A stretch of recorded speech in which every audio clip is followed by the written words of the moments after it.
Okay.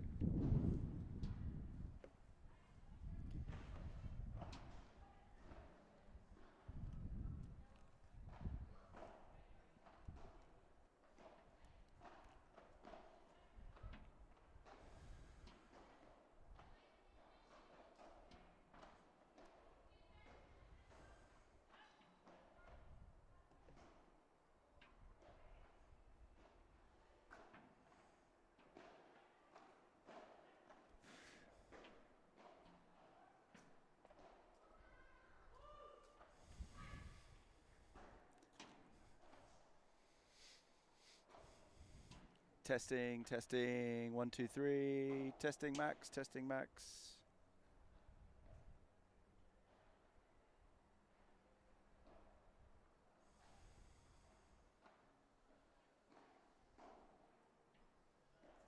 Testing, all good?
Welcome to the coverage of this women's fourth round match between Amélie Dardin and Camille Serrault against Beatriz Garcia Planas and Tali Merker.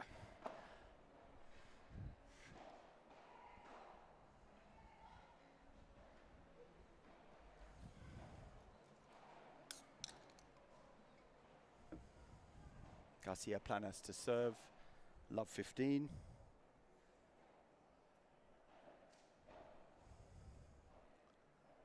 Serve down the middle, effective second volley. That's an excellent lob there from the French pair, pushing Garcia Planas to the back. Well worked point here by both players. And that's an excellent drop shot there from the French pair to send them to love 30 now on serve. Garcia to serve love 30, an early advantage for the French, but that's a very good serve to the wall there. And unfortunately, Amélie Dardin, Melbourne. That's great play at the net there from the Spanish player.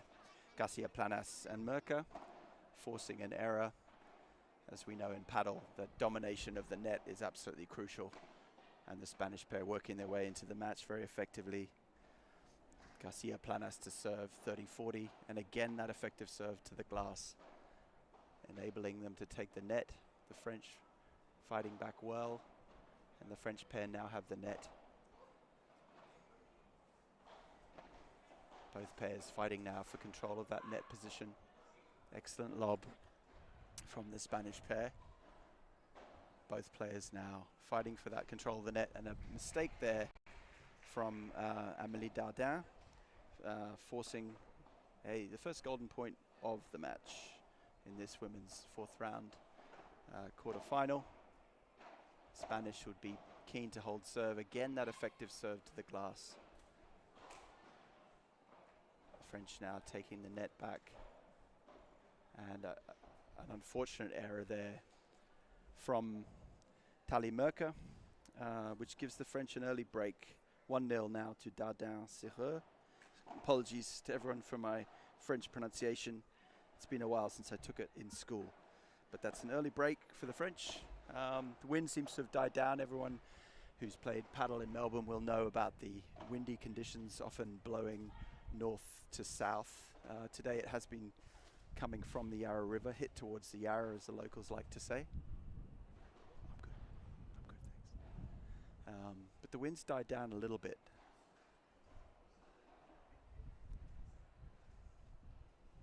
Speaking to some of the players earlier, they were saying that it's been quite tricky to predict what the wind's going to do. Quite gusty.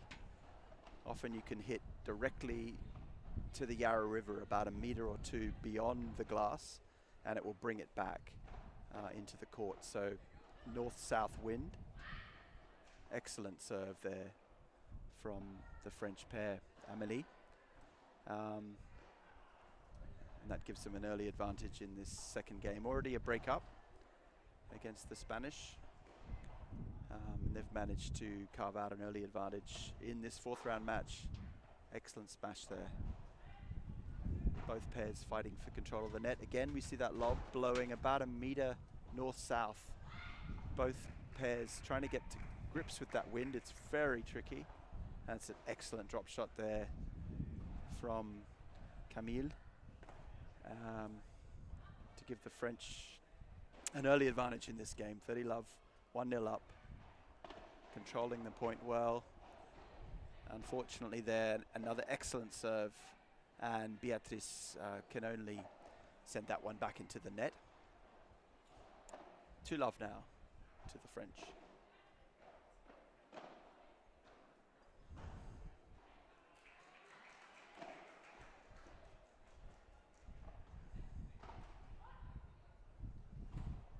Again, that wind picking up a little bit, very gusty and blowing north-south. And that return there from Camille, unfortunately long. Both pairs struggling a little bit with that wind because it is quite gusty today. Oh, excellent down the line there from Camille. Excellent shot down the line, some early aggression from the French pair. And now the Spanish pair trying to fight their way back into this one. Oof. Good domination there of the net from Spain.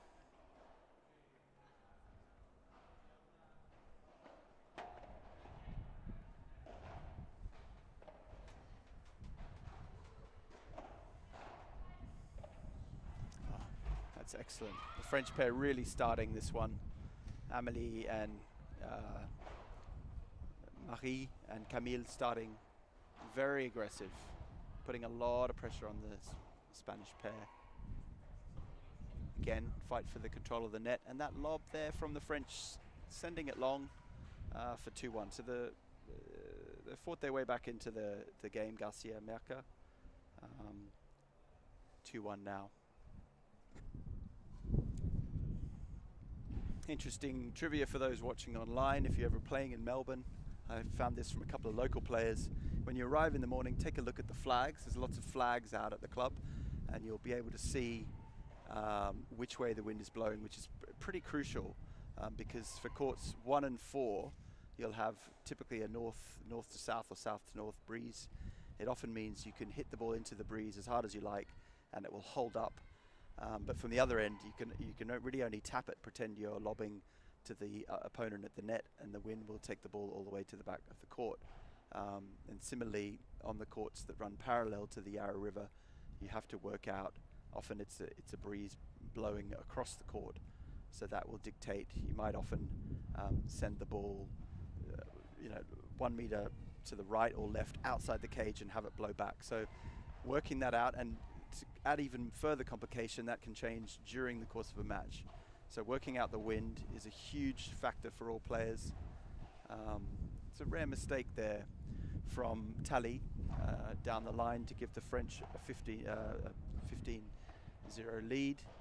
And they're certainly doing very well at the net. Dardin-Sireux for a 30-love lead, serving and volleying. A simple game for complicated people, as they say with paddle. Well, I say that because it is quite a simple game. But when the psychology kicks in, it becomes complicated. You want to serve, take the net. Rare error there from Camille. And that brings us back to 30-15, still an advantage to the French. And again, they will serve, try and take control of the net, which they're doing very effectively so far. A little bit of confusion there from the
just missing a couple of first serves now, Camille.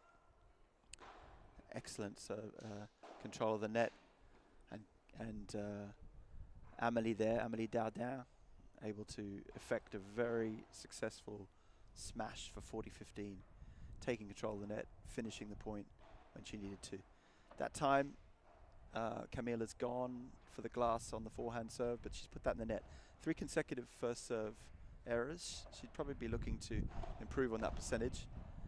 Excellent from Garcia. And just effective net play there from both pairs, but the French winning the net joust. And that brings them to a 5-1 lead now. So Merke to serve. She goes to the glass, but unfortunately puts it into the glass. Second serve again to the glass, and that's a very nice serve. Unfortunately, her follow-up has sent the ball into the net. She'd be disappointed with that, Tally, because she did a very nice second serve to the glass. Unfortunately, the follow-up was into the net. Again, this Spanish-Ecuador pair take control of the net, and it's enough for them to force an error from Camille, which she'd be disappointed with. I'm not sure that was wind-related, that one, but sort of a bit of a lazy Chiquita into the net. And this time Tally goes to the tee. Excellent lob from the French to take control of the net now. But well played from Tally. Oh, that's a really nice cross-court shot from Tally, forcing Camille to go down the line. And the wind was enough to take it out. Again, first serve out from Tally. Second one is nice and deep, and she's pushed that little wide. Again, just pushing it about a foot too long on the glass.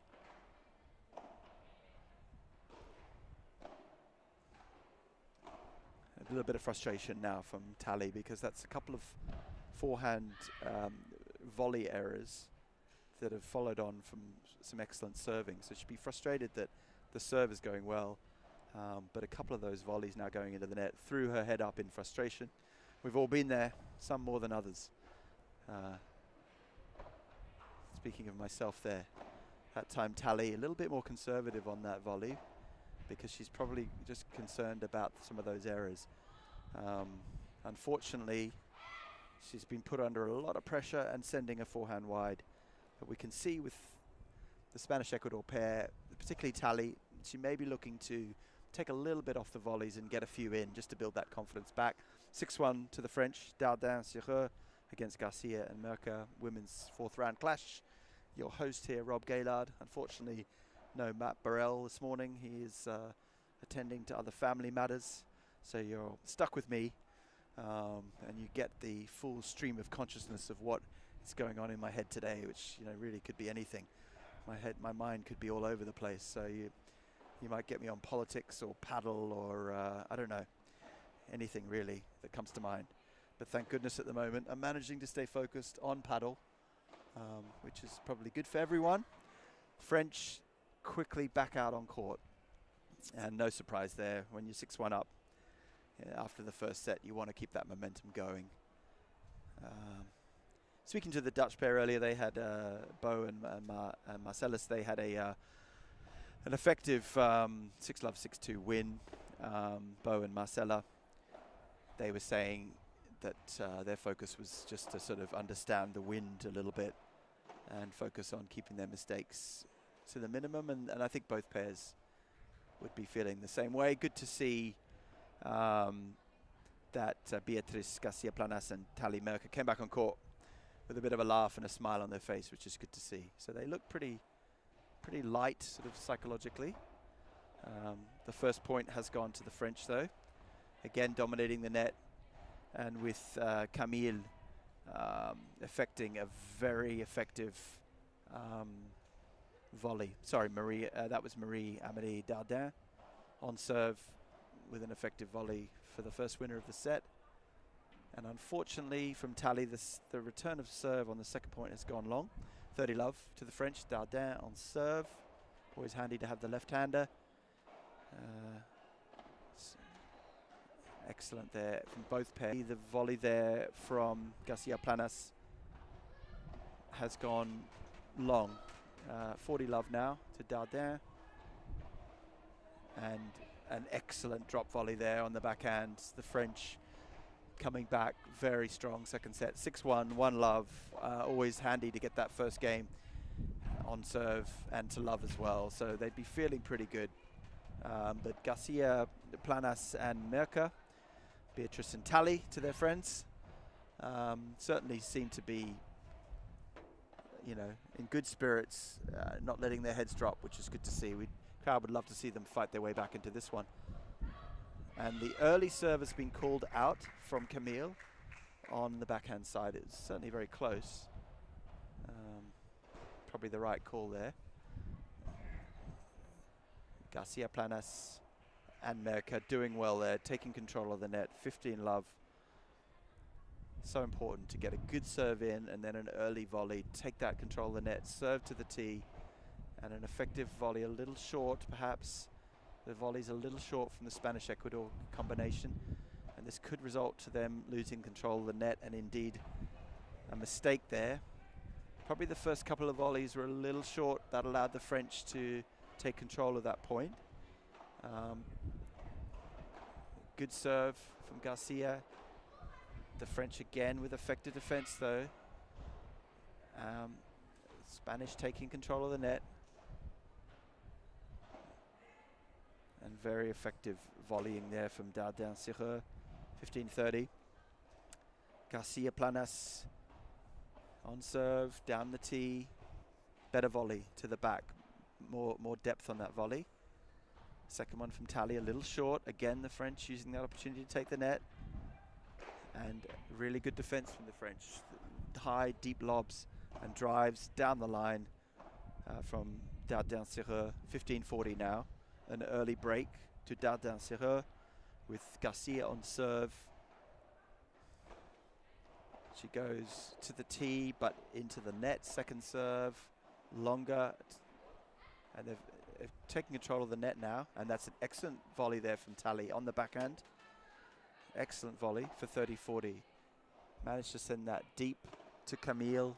Put her in a lot of pressure at the back of the glass.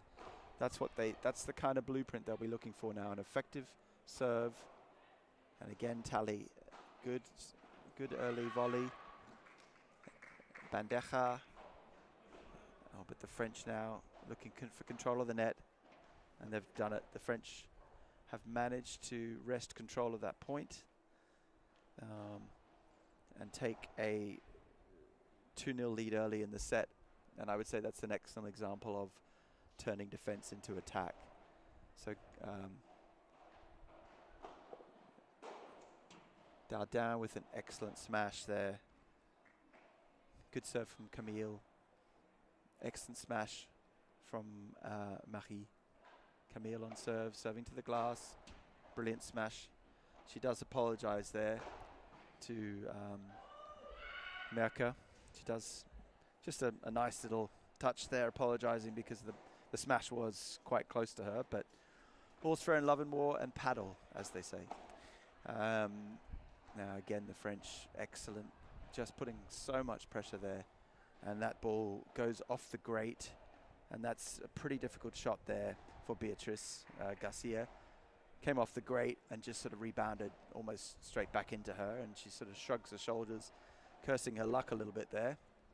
But the French again into the grate, and that's enough to send the ball long. So I'd say that's very effective match play.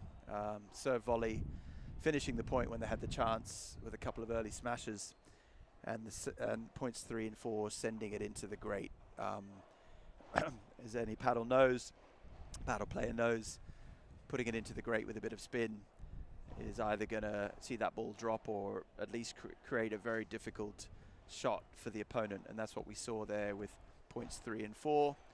An error from both Beatrice and then Tally with the ball coming off the grate. So 3 love down. They perhaps, 6-1, 3 love down.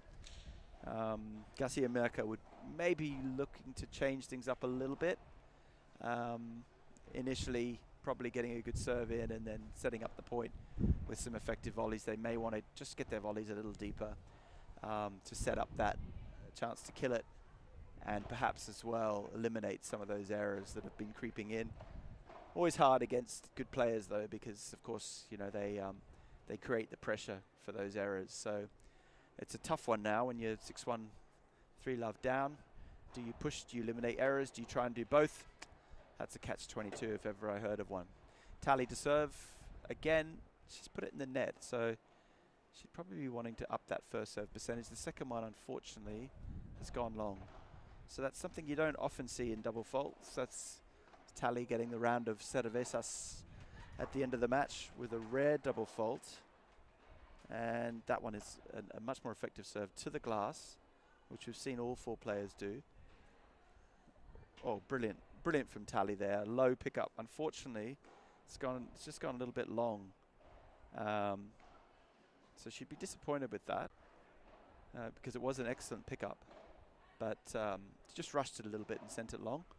That serve again has gone long, so she'd definitely be wanting to put this one back and get it in. She does get it in. And Merca with a good first volley. Good smash from Tally. But the French again, the defense so strong. They're not missing anything here. Pushing them back. Well, we see a Bajada now. We do see a Bajada from Camille, but it's gone into the net. A rare error there from Camille on the backhand side. Went for that Bajada, just clipped the top of the net. Serve to the glass again from Tally. Not a bad smash. Net play from both pairs here. And the French are able to triumph in that. Just the speed of reflexes. Very impressive there from Dardin-Sireux. Break point now, 15-40 for a 4-love lead. Tally to serve. And that one has again crept a little bit long. And not by much. Second serve is in. Garcia Merca, nice. But again, the French with an effective lob. Marie with the smash. Left-handed spin, confusing. Spanish-Ecuador pair. And Camille taking the opportunity there to finish the point, but she doesn't finish the point. But Marie is able to finish. The left-handed Marie Amélie Dardin. And that's game, I believe. Yes, both players, the Spanish-Ecuador pair, have conceded that. A little bit of confusion over the score. But all 4 agree that that was 15-40 and then game. 4-love now to the French. Very impressive with their ability to, again, serve. And then an opportunity to kill the point taken straight away with an excellent smash from Marie. And she'd be disappointed there. Good serve to the glass. And attempted a drop shot. Had a hint of complacency to that one. 4-0, 50-0 up. We've all been there. You go for the drop shot, but she missed it. That's a rare error there from Camille on the backhand side, dumping her early smash into the net. Dardin to serve. 15-30. She goes for the glass. And Camille with an excellent bandeja. Again that drop shot, and that one is quite brilliant from Dardin. The same thing as the second point, goes for the drop shot, and that one landed probably about an inch on the other side of the net and spun back almost over the net. Incredible shot. She'd be much happier with that second effort. That looked like she had a little bit more intent behind it. Nice lob there from Garcia. Oh, but again, Camille with that quite brilliant drive. From the Bajada. It wasn't quite a Bajada, it was more of a high drive. But that's now Dardin 40-30 for a 5-love lead. Serve down the tee. Excellent follow-up volley. And control of the net. Looking for that mistake. Not there yet. Brilliant lob from the French. Defense very effective. Tally going for that smash. Trying to finish the point. Not able to yet. The French again with that excellent defense. They're on the attack, the Spanish-Ecuador pair. But the French defending well. And it's enough to force a mistake from Tally. They took the net, the French. And it was enough to force a mistake from Tally. She sends her volley long. Dardin-Sireux 6-1, 5 love up. As is often the case in these matches, probably the score doesn't quite tell the story of some of the excellent rallies we've been seeing. And certainly Garcia and Merca fighting hard and doing all they can to stay in the match. Their heads haven't dropped. They seem to have a good chemistry together on court. It's always nice to see players fight right to the death, you know, 6-1, 5-1 down, 5 love down, sorry. And yet they're fighting hard. The French skipping straight back onto the court, though. They obviously want to get this done as soon as they can. And Garcia and Merca, Garcia, Planas and Merca back on the court with a smile on their faces. Why not? You're in Melbourne playing in the 4th round of a tournament. Certainly a lot to be grateful for, even if the score's not going your way. But just that effective, back to the paddle, sorry, effective taking of the net from Dardin.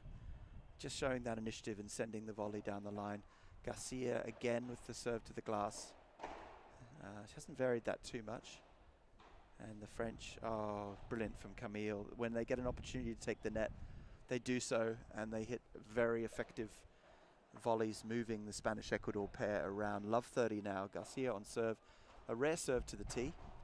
And Tally, oh, brilliant. Brilliant from Tally, actually. Good angle on that volley. They've taken control of the net. The Spanish-Ecuador pair, brilliant lob there from Dardin. That's gone well into the Melbourne sky. And again now that's brought the French onto attack, but a rare error actually from Dardin at the net. We don't see that too often in this game. 15-30. Again the serve to the glass, and a very effective one from Garcia to bring it to 30 all. She's really on that side, the sort of love 15-15 love side, backhand side. She's gone to the glass. Really, I would say 95% of the time, pretty effectively. Tally now with that opportunity, and it's nicely down the middle, but nice there from Marie Dardin. 30-40. Match point now. Garcia on serve. Again, that serve to the glass. Again, an effective lob from the French. Down the middle from Garcia, and a brilliant lob. And then a brilliant smash to finish. Backhand volley down the line to finish. This is golden point now, so pretty crucial in the context of the match. Golden point, match point. You don't get that often. Garcia again, her favoured serve to the glass. Can't argue with someone who knows the local conditions. Interesting to talk to her why she often went for that. Brilliant there, brilliant from Tally. The French showing fantastic defence. And it's enough. It's enough to give them the match. Brilliant. The Spanish-Ecuador pair had control of the net. They had a chance to finish it. But Dardin-Sireux, again, little microcosm of the whole match there. Effective defence, turning defence into attack, sending the ball to the middle, dying on the glass. And that's enough for a comprehensive victory, I would say, there to the French pair. 6-1, 6 love. But again, I would say perhaps the score didn't really do justice to the nature of the match. Certainly their serve and volley was very effective, able to turn defence into attack, and a few errors there from the Spanish-Ecuador pair. We'll take a little break now.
Welcome to this fourth round clash between interesting pairing this time, Pepita Stoner and Stephanie Trill against Marilena Cristoforo and Daniele Dunstall. Might just go with the surnames, Dunstall and Cristoforo against Trill and Stoner.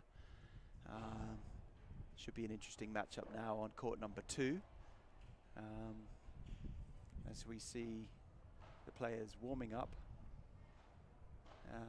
The wind seems to have died down a little bit, still blowing north-south, still swirling a little bit. Players will need to be aware of that.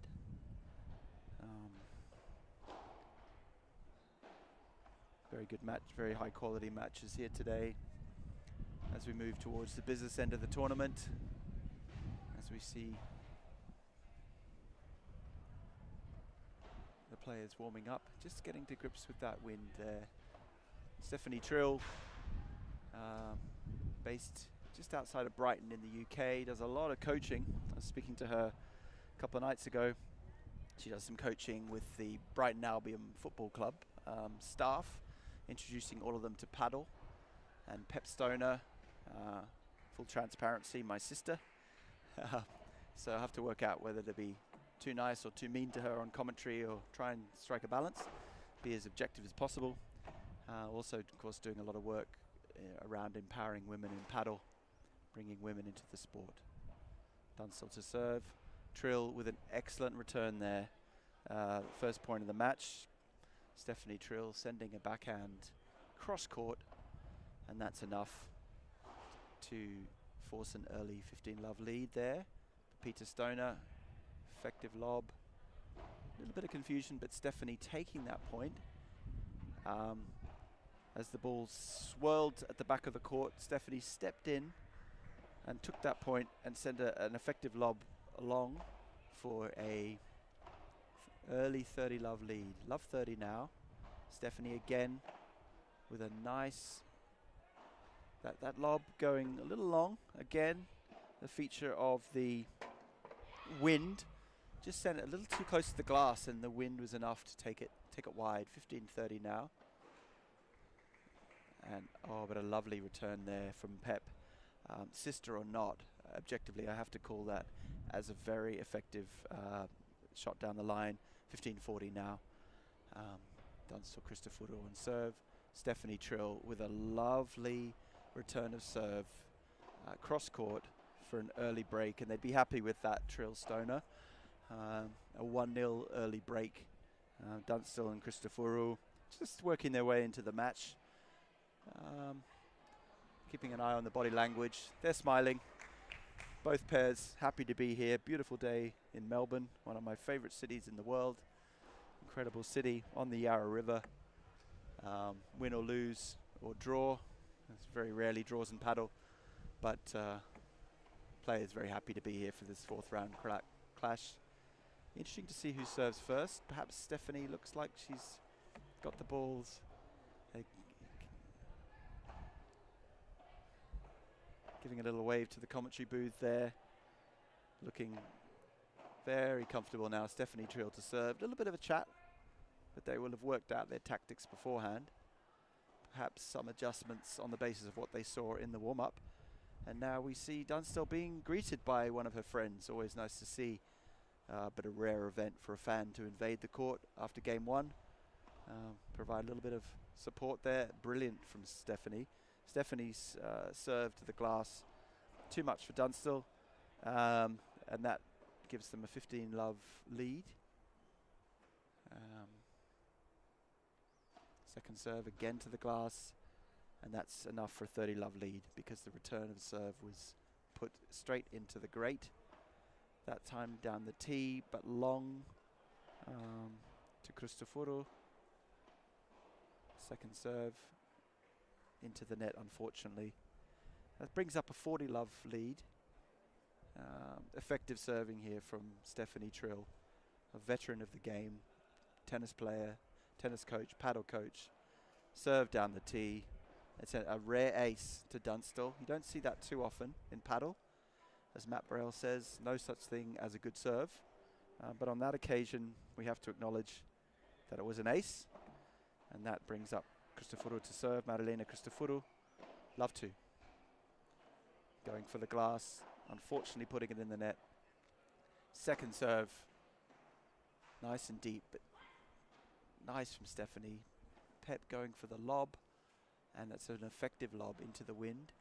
A lob, Stephanie now down the middle. And that's enough to force an error from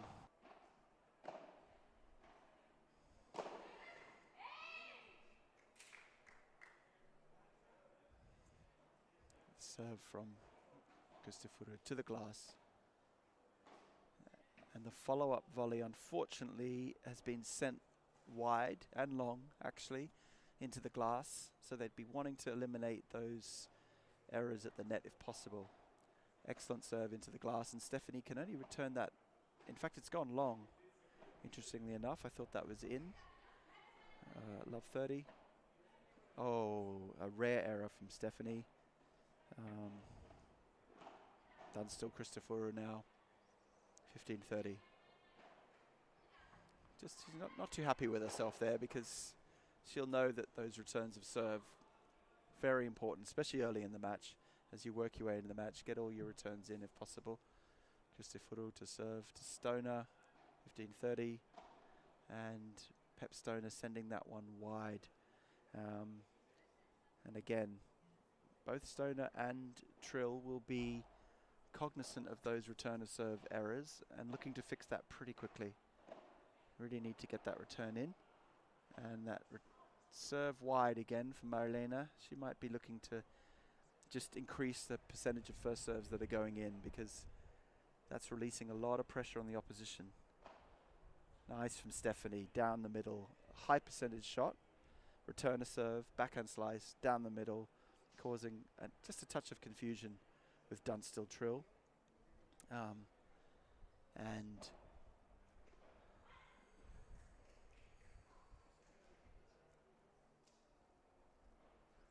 it's enough to force that error.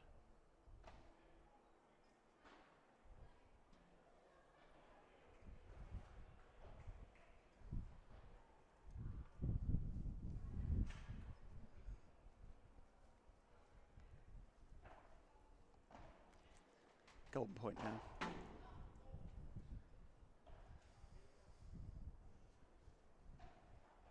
Early serve into the net, unfortunately, from Marilena. Oh, but that's fantastic from Stephanie. Return of serve. Return of serve on the forehand side. She's undercut it and sent a very effective drive, probably hit about 60-70% of her power, straight down the middle, about a meter above the net, right between Cristoforo and Dunstall. So I would say on a golden point, effective play from Stephanie Trill there. A very high percentage shot, straight down the middle of the court, as we know in paddle. Very effective return. And that's enough for a 3-0 lead now to Stoner Trill. And Dunstall and Cristoforo probably be ruining a little bit that golden point, because big difference between 2-1 and 3-0. Stoner to serve 3-0. As we know in paddle, those golden points, they can be pretty brutal.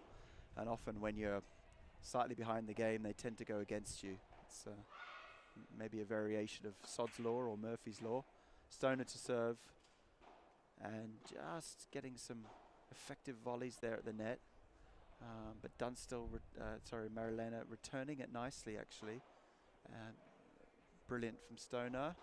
Down, putting a lot of pressure there. Pep Stoner at the net with the smash and the volleys. 3 or 4 pretty consistent volleys. An effective smash to win the point. Good defending there from Cristoforo. She certainly did her best to get back into the point.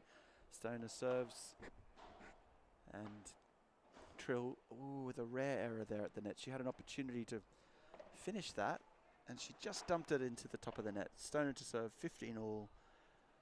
Pep Stoner goes down the tee. Well done from Marilena. Again. Oh, nice from Pep Stoner, finishing finishing the point there.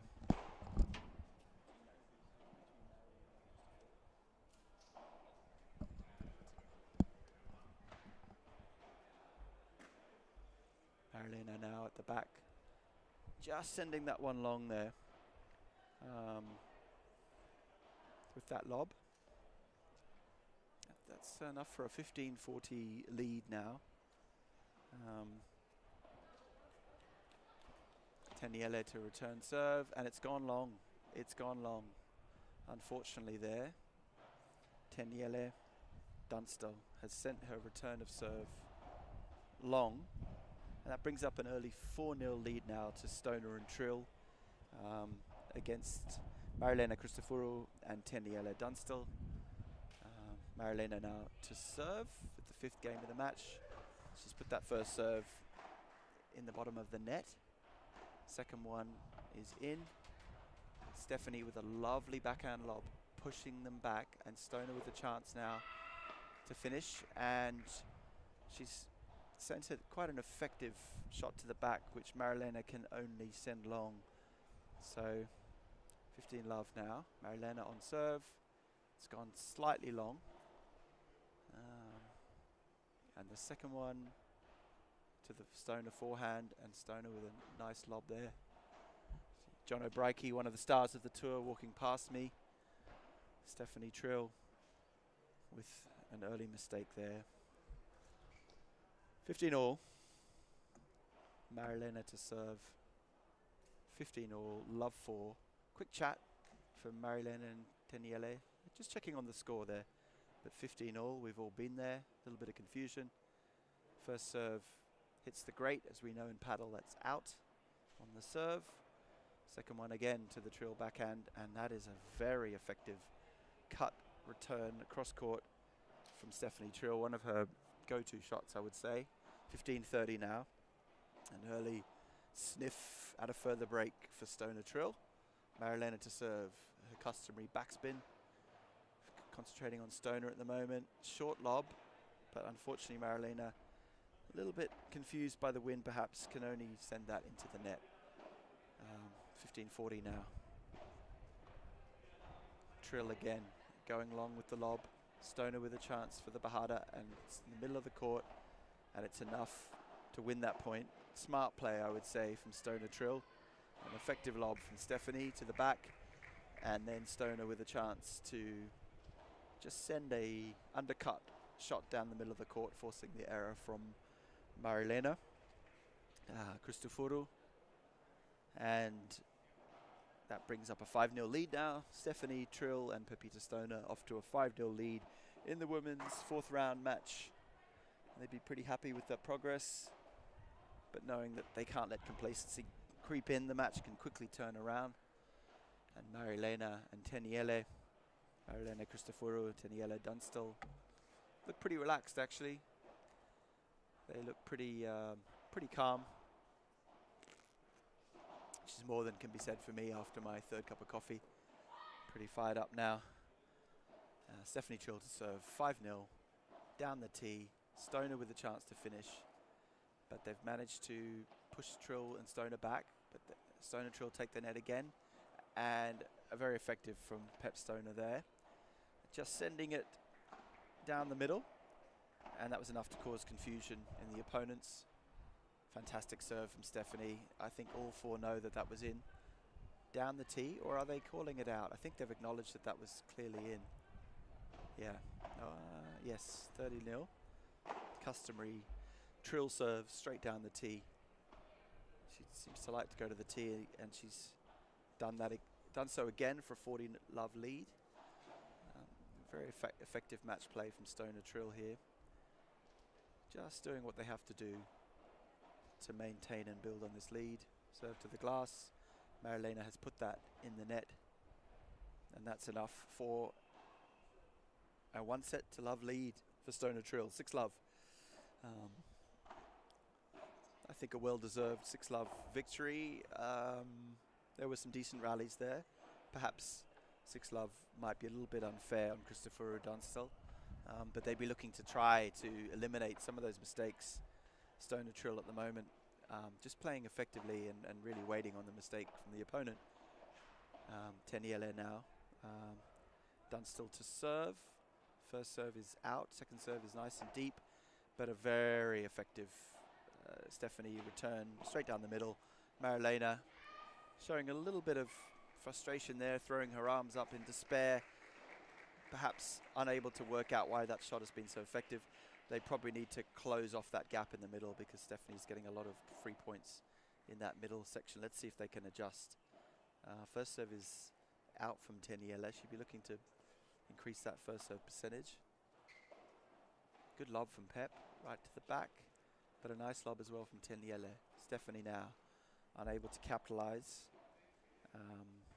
sending that Bajada to the bottom of the net. I think maybe the wind just played a little bit with her planning and coordination there. There was a rare error from Stephanie. Usually a very high percentage player, went for the Bajada, could only send it to the net. Teniele again sending a first serve into the grate on the Trill backhand side. Remember, Stephanie is a left-hander. Second serve is in. Again, the shot down the middle. And well done from Dunstall, Christoforu. They have managed to close off that middle section that Stephanie's targeting. And Marilena there with Teniele with a very effective smash. Able to take control of that point for 30-15. So they've closed off that gap in the middle, which was causing them a lot of problems. And now we see Teniele starting to get her first serve in. Unfortunately, the follow-up volley has been put in the net. So they're correcting some of their errors and compounding others in other areas of their game, as exhibited by the first serve from Teniele into the net. She'd be wanting to increase that first serve percentage. Second one is in. Good to see no double faults. Marilene with the smash, but it's gone long. So they'd be a little bit frustrated there because they're managing to correct some problems in the match, but creating others for themselves, really with some mistakes that they'd be wanting to avoid. Teniele now. It's gone to the Stoner backhand, but it's gone long, just a little long. An early break point now for Stoner Trill, 30-40. Teniele, Pep's return. Well done there from Marilena. She's starting to exert a little bit more pressure on the smash, as is Teniele. And I think this brings us to golden point. And that's really come about because Teniele and Marilena have decided to be a little bit more aggressive, and when they get a chance, put a bit more pressure on Stoner Trill. Golden point. Let's see what Marilena will do here. Pep has sent that one a little long. And Marilena and Dunstall have held serve. So they'd be happy with that. Under a lot of pressure in that game. Golden point. But they've managed to hold serve. And if we're going to see a comeback from Dunstall, Christoforu, it will come through them cutting down a little bit on their errors, but being a little bit more proactive. Any level of paddle, taking control of the net, putting pressure on the opponent, and looking for an opportunity to kill, or at least put a lot of pressure on the opponents, which they did effectively by taking the net, interspersed with some errors, but enough to get them through that game on a golden point. Stephanie Trill to serve. Let's see if there's any momentum shift now. Love 1. Trill Stoner up. First set 6-love. So second serve from Stephanie, and it is a very effective one. Well done here from Trill Stoner. Well done. Excellent from Stephanie there. Trill Stoner have, of course, played quite a lot of paddle and tournaments, and their effective match play, could be a big advantage in this one. Stephanie serves to the glass, and very effectively to the glass. Although it's been caught long. I think that was borderline. Second serve to the tee, and when she gets a chance, it's gone long there. So again, effective match play from Trill Stoner. Not doing anything more than they have to at this point. Stephanie serves to the glass, and certainly Marilena there, or Teniele, sorry, has just acknowledged how difficult it can be to return the serve off the glass. Stephanie Trill to serve. It's gone out. That I think is, yes, Pepper's called that out because it's hit the grate a couple of times actually on the... Oh no, she's actually called it good. She's called it good. Well done from Stephanie there. Oh, fantastic, fantastic. Backhand volley, drop shot. It did clip the net, so Stephanie Trill, very sportsmanlike, apologising for the net cord, but she certainly should be credited with that excellent drop shot volley across court. Almost impossible to return, I would say. Now we have Marilena to serve, 1-all on serve, second set. As we all know in paddle, game is definitely not over. An excellent lob from Stephanie, pushing the ball back. Just pushing the ball back, and that is gone. No, excellent there. Excellent lob. Well done there. Is it in? It's been called in.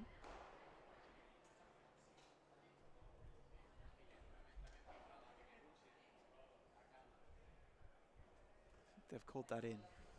Just Trill Stoner. Serve from Marilena long.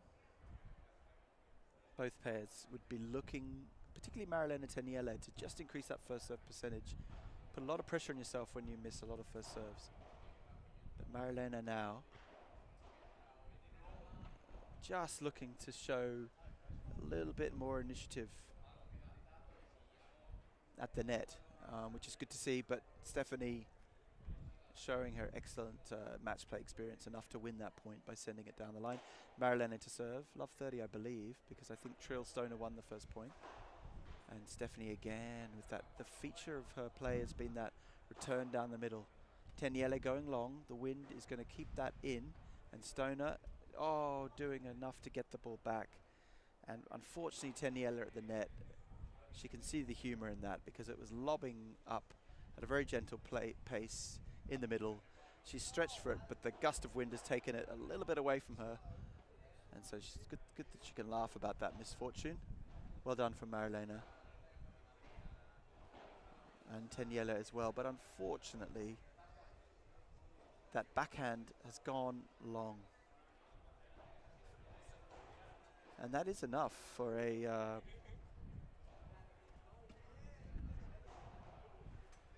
think that's game.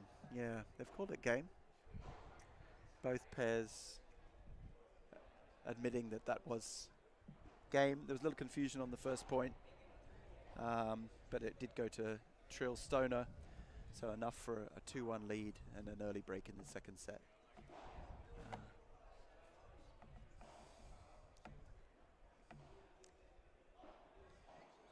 Good to see both pairs being well supported by friends and family.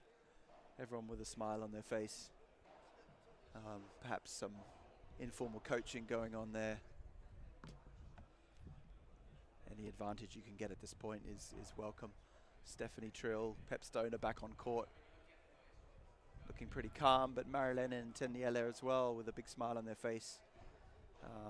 They will know they're not too far off here. They're one set down and a breakdown. But things can change quickly, and I think if they can, as always in paddle, simple game for complicated people, take the net, be proactive. That early Stoner serve has gone long. Excellent from Teniele, judging the wind well. Stephanie sending that ball right to the grate there, and effective match play again, sending it to the grate, the ball dying before Teniele had an opportunity to get to it. So smart play there. Sending it to the grate, Stoner serves. Oh, very nice return from Marilena. Trill and Stoner at the net. Teniele goes long, but too long. And that's a 30-love lead now. Stoner on serve. 30-love, 2-1 up, 1 set up. And looping first serve, very effective because Teniele can only send that long. And it's disappointing to see, not disappointing, but perhaps unfortunate to see some errors creeping in from Teniele and Marilena when they were starting to work their way back into the match.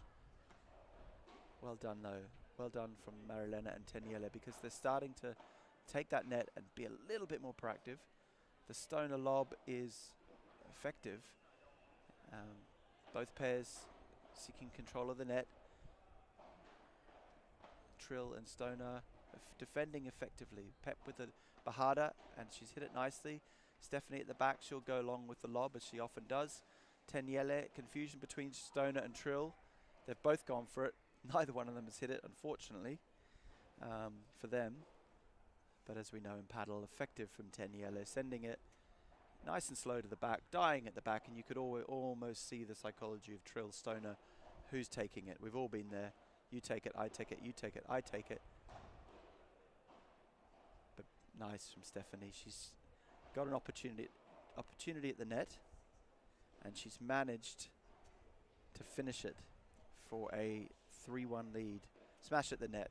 She didn't go to hit it out. She sent it to the cage, and that caused all sorts of confusion with Cristoforo Dunstall in terms of retrieving it. So smart play from Stephanie. We're seeing again her coaching experience and match play come to the fore. Teniele now, Dunstall on serve. 1-3 down, second set. Stephanie again with the customary lob. Marilena trying to be a little bit more aggressive, and that has paid off effectively with 15 love. Taking control of the net, and Marilena, when she got a chance, not overhitting the smash, but sending it to the feet of Stephanie Trill for a 15 love lead. Teniele, will she go for the glass, which is what we've seen. She does go for the glass. Stoner backhand. Teniele a little bit more aggressive on the smash. Marilena very aggressive on the smash, but Stephanie with just that effective match play. The effective match play was enough for her to force a mistake from Marilena. Now Teniele on serve. She goes long, too long on the serve. Second serve is in. Trill again down the middle, trying to take that early initiative. Stoner has an opportunity. Unfortunately, she's put that in the net. Dunstall, Cristoforo fighting hard now to not slip further behind in this match. 15:30, I believe. Dunstall on serve. Teniele, local girl. She goes to the Stoner backhand. Pep sends a lob very effectively back to the middle of the court. Well done, both players fighting hard. Trill with an opportunity for a smash. Stoner and Trill both keeping it in. A very effective, oh, well done there. Brilliant from Teniele. She sends an incredible shot down the middle of the court, but Stoner was up to it and reacted to it effectively, and was able to hit a very nice drop volley. And this, I believe, is 2 break points now to Stoner Trill. Their first serve from Teniele Dunstall into the grate, unfortunately. The second one is in. Trill goes to the middle again. Stoner with an opportunity. Nice conservative volley, pushing Marilena back. Stoner now again with a volley to the middle of the court. Smart play. Third volley. That's also in. Now a chance for a smash. And Pep has hit that very effectively. Smash to the feet of Teniele. Well played there, Stoner Trill. Sometimes it's easy to have a mistake creep in on the final point, but Pep Stoner of Empower Paddle fame does a lot for the women's game. Big tournament coming up in Melbourne on Sunday. Look up Empower Paddle if you're a woman looking to get into paddle. Be a very fun event. Very successful in Sydney last week, Empower Paddle. Check it out on Instagram. Back to the first point. Stephanie Trill defending well, and she'll take this down the middle, but usually Stephanie takes those. Well played. Pep at the back now. Both pairs rallying effectively. Marilena with a nice smash. She's getting a little bit more aggressive. Unfortunately, the 12th shot of the rally from Marilena has been sent into the glass. She's got a smile on her face. She'll know that that point could easily have gone to them. 4-1 now for Stoner Trill. they'd be happy with that. 6-love, 4-1 up. Yes, Pep Stoner does a lot for the game of paddle, encouraging women to get into the sport or back into the sport after a period away for whatever reason. And I think they had 28 pairs, 28 people to participate in the Empower Paddle event in Sydney, and there's one coming up in Melbourne on Sunday afternoon, 3 or 4 p.m. Check that out, Empower Paddle. Still might be opportunities to enter. Contact the club here or contact Empower Paddle on Instagram. Lots of merch, lots of excellent prizes to be won, some training, some matches. Great chance to socialize, network, connect with like-minded women, and discover the amazing game of paddle. So well done, Pep, for that. Back to the game. Stephanie Trill on serve, and they've managed to effective serve there, win that first point. And she goes this time to the tee, as she does very often actually, Stephanie. Serve to the tee. The second one again to the tee, and Pep has a chance to finish with the smash, and she does effectively. Smash down the line. A little too much from Marilena, particularly with the speed and the spin of the ball, hugging the wall. Caused just an element of confusion in Marilena's response, and it was enough for them to win that point. 30-love. Stephanie goes to the tee with her customary backhand spin. Quite tricky there, that serve from Stephanie Trill. 40-love up, again to the glass, and forcing a mistake for 5-1 now. Trill, Stoner. Always tricky to play against the lefty, and when they put that sort of side spin on it and go to the tee or the glass, it can cause quite a lot of confusion in the opponents. Marilena to serve now, 1-5. It's a good serve. Deep, forcing that Trill backhand slice, cross-court shot. This time, unfortunately for Stephanie, into the bottom of the net. It's quite a rare mistake, I would say. Perhaps a little lapse in concentration. Sometimes it's a bit hard being, 6-love, 5-1 up. You're so close to the end, but you do need to keep that focus point by point. Attention is never lost. It is merely misdirected somewhere else. Worthwhile keeping in mind for any pursuit, not just paddle. Attention is never lost. It is merely misdirected elsewhere. And again, a mistake from Stoner. 30-love up now to Marilena. Nice serve to the Trill backhand. She goes for that effective cross-court return, and Marilena unfortunately has put her follow-up volley into the net for 30-15. So be a little disappointed there, Marilena and Tristel, because they had the opportunity. They still do have a good opportunity at 30-15, and Trill indeed has put that backhand into the net. It's 40-15 now to Dunstall Christoforou. And they'd be feeling if they can just get one of these next 2 points, they are right back in this. The serve is effective, it's deep, but Trill sends a nice volley deep and putting a lot of pressure now. It's gone long there from Dunstall Christoforou for 40-30. Still with an excellent chance now. They can close off one of these next 2 points for 2-5. Ooh. Pep Stoner's return on the backhand has gone, unfortunately, into the net there. And so that is 5-2 now to Stoner and Trill against Dunstall and Christoforou. So well done for Marilena there, holding a serve very effectively, overcoming a couple of unfortunate mistakes to just force a little bit of pressure on Trill and Stoner, and they made a couple of uncharacteristic errors in that game. That can happen. Perhaps 5-1 up, an element of, as I said, attention being lost, but of course, we're human beings, errors do creep in, and we saw a couple there from Stoner Trill. To bring it to 5-2. Pep on serve, and what they'd be looking to do now is just play a nice effective game, close out this match. Serve down the tee, and I think that's in. I think it's been called in. Yes, it's been called in. Teniele disappointed with her return. Trill and Stoner having a little bit of a chat, which is quite common as you're closing out a match. Just make sure everyone's on the same page with how you're going to play the points. Nice serve from Pep to Marilena's backhand.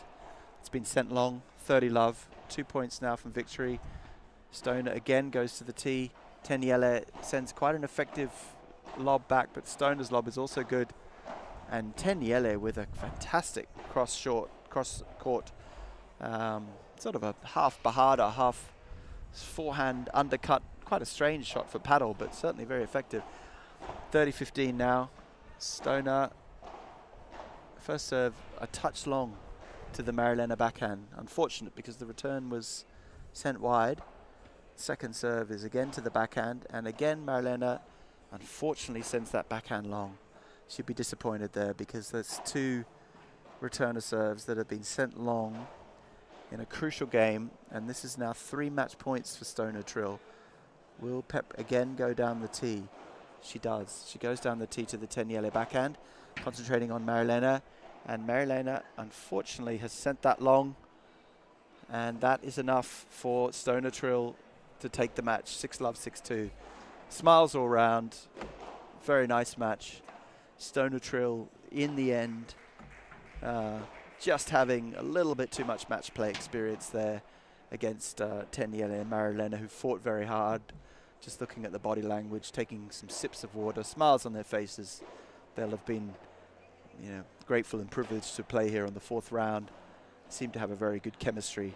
They'll definitely learn from that defeat. You learn probably more from your defeats than you do your victories. Stoner and Trill chatting to their entourage, seem pretty relaxed. They've got Catherine Rose and Amy Gibson next. They know their games very well. I think Gibson Rose will be a little nervous about that matchup because they certainly, it's almost like playing your coach. Stoner and Trill will know their games very well. And so Gibson Rose perhaps will be a little bit on their medal for that match. Stoner Trill having a little chat there, just debriefing a little bit, probably what they did well, what they could do better, what they've learned from the match. Having a chat to Phil, the tournament referee. I would say the difference in that match was just the match play of Stoner Trill. Nothing sort of too special or, you know, outlandish without being disrespectful to them. Just get the ball back in, play smart match play, good lobs, good drives, and just wait for that mistake from Marilena Christoforou and Teniele Dunstall. And I think for them, Teniele and Marilena, a lot of the first serves were drifting out. When they did get the first serves in, probably too many mistakes at the net with the volleys. And when they did try to shift the momentum of the match by being a little bit more proactive and showing a bit more intent at the net and with the smashes, that did for a while there work for them, but then the errors crept back in.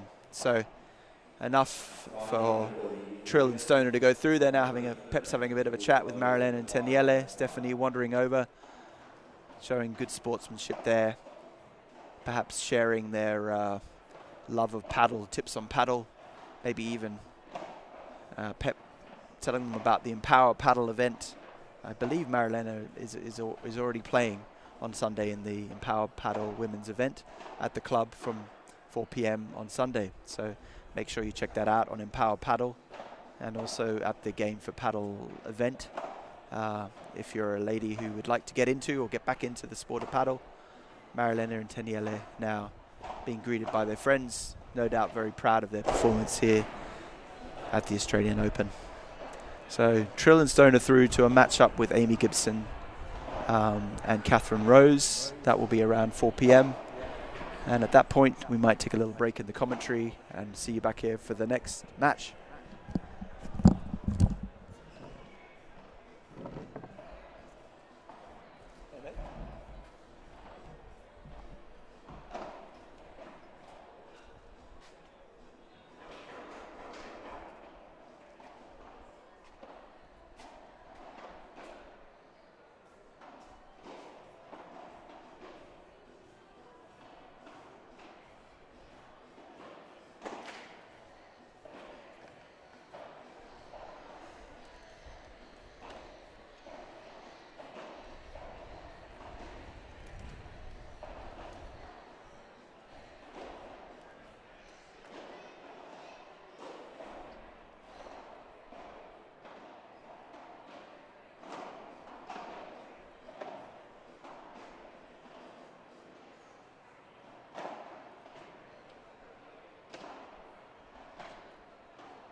Meeting with Maddie.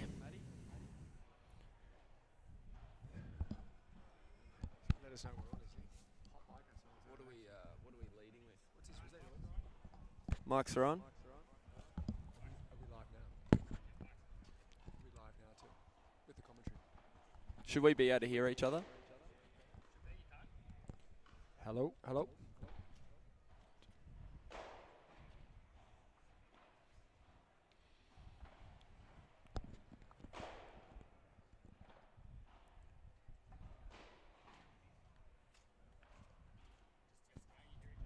Hello? Hello? No. Okay, cool.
Welcome to the Melbourne Paddle Open, live here on a sunny day in Melbourne.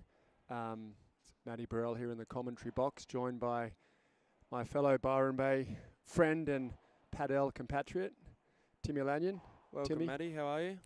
I'm good, mate. What a match we have in store today at the moment, Timmy. Yeah, It's, great anticipation, this one. Two legends of tennis dueling it on the paddle arena here. Just to welcome the players one by one, we've got Mariel Zelba, who plays out of Marbella, Spain. An Aussie croc, as in the Australian team. Super aggressive player, massive smash, incredible volleyer, and was a very good tennis player as well. Oh, and that's the first duel between Bjorkman and Rafter we've seen. Rolling back the clock 26 years, Timmy, jumping around a bit here, but as some of the listeners may know, Jonas and Pat played in a title at Melbourne Park in 1999 in the doubles together, so Grand they know Slam each other champions quite well. 26 years ago. Pat playing with Marios.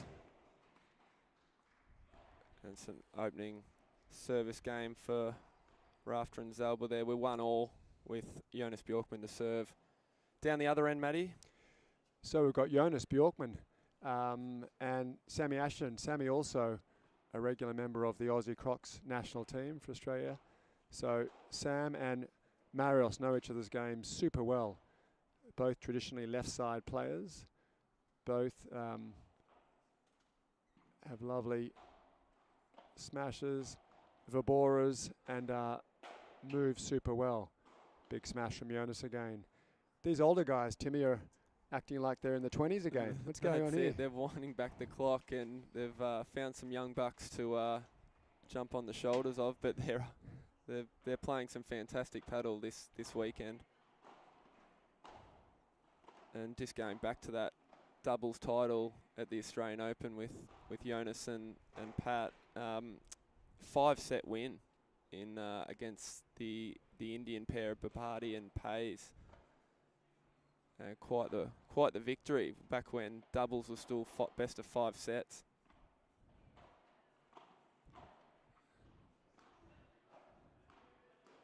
Nice lob there from Marios. Just sprays it long. Early part of the match here, Timmy. How do you see this unfolding? Pat Rafter uncharacteristically on the right side. We know from his playing with us in Byron Bay a couple of times a week, he really does dominate that court, and you could say most matches he plays on the left side, but he moved over to the right to defer to the massive smash of Mariel Zelba. So job today for Pat uncharacteristically is just to make balls and set up his partner, although when he gets on the net, probably the best volleyer in the country, I'd imagine. Yeah, there's the hands on these guys out here, and as Jonas just wins his serve there. Yeah, some great hands from Patton, but he just plays a different role with Marius on the left, and they did change it up in the round before against, they knocked off the #1 seeds, which was such a mighty effort. Massive effort. And yeah, they did have to swap there to just to allow Pat. It's got a backhand slice serve that is really dangerous. So he has more width when Marius can go to the right side at the net rather than staying on the left. Yeah, for those at home watching this or on their TV sets, it's weird to talk about a big serve in a padel, obviously, but he's an awkward guy to play, Paddy Rafter. The serve's not really about aces, it's about getting him on the net in position to wind that massive forehand volley up, which has been known. We'll see a few today. Hits a topspin forehand volley, Timmy, which is, again, coaches have throw the rule book out when it comes to coaching Paddy Rafter. That's it's a strong forehand or a rolling forehand volley. Yep. And it's it's awkward to play. It's really awkward. He comes charging into the net, and it's almost like a roundhouse type sky hook that we've dubbed it, and it goes crashing into the side wall. And good luck trying to pick that up. The Sam and Jonas will probably want to avoid that one today as much as they can. Just loving these volley duels here between Jonas and Pat early on. No out of cage play here, unfortunately.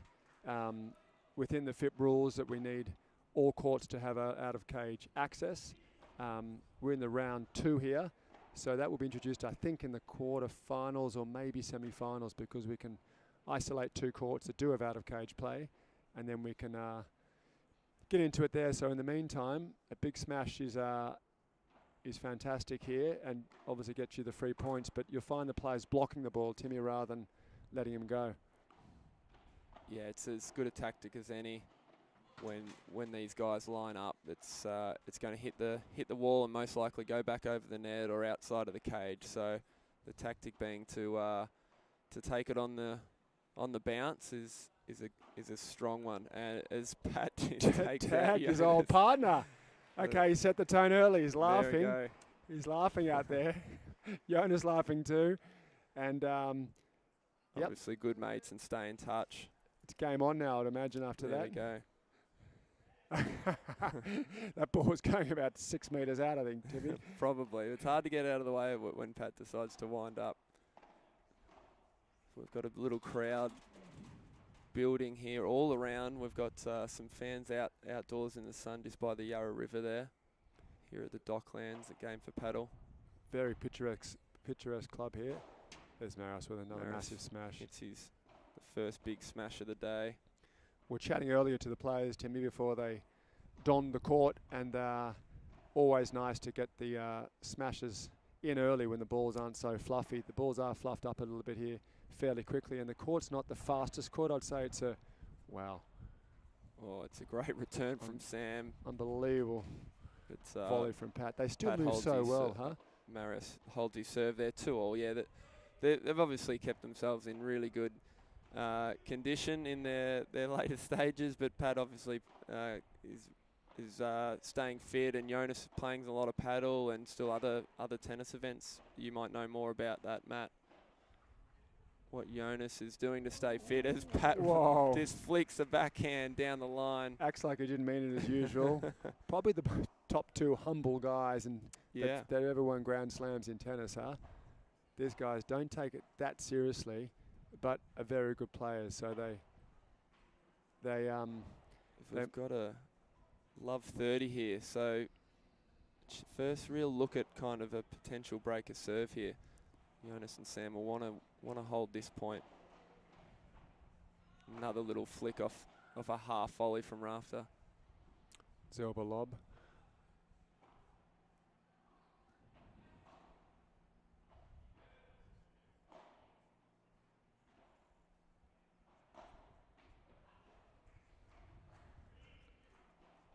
Great little rolling rouleau. Rolling rouleau down at Pat's toes. So boys swap sides there for a little bit. Boys wearing tank tops today, Timmy, to show off the guns, and why wouldn't you if you're Pat Rafter, 52, trains a couple of times a week on the beaches of Byron Bay. Oh, it was a good move. That was a good move to leave that from Pat and hope Maris can come across as it went off the side glass. Obviously, very important match here. This is not a muck around tournament either. It feels like an exhibition match the way these guys are taking it so casually, but in the back of their minds are, especially for Sam and Marios, are some serious points here from on a world ranking perspective from FIP. It's a FIP silver here. We've gone back to back in Sydney, and we've gone back to back in Sydney with 2 FIP silvers in a row. So prize money's nice, as is. Hang on a second there. Well done to Sam. That's a good hold from Love 30. So proper prize money up for grabs, big FIP points. Maris will go back to Spain after this with his girlfriend Anoa, and he'll tuck into a couple of bigger tournaments now over there based on the FIP points here.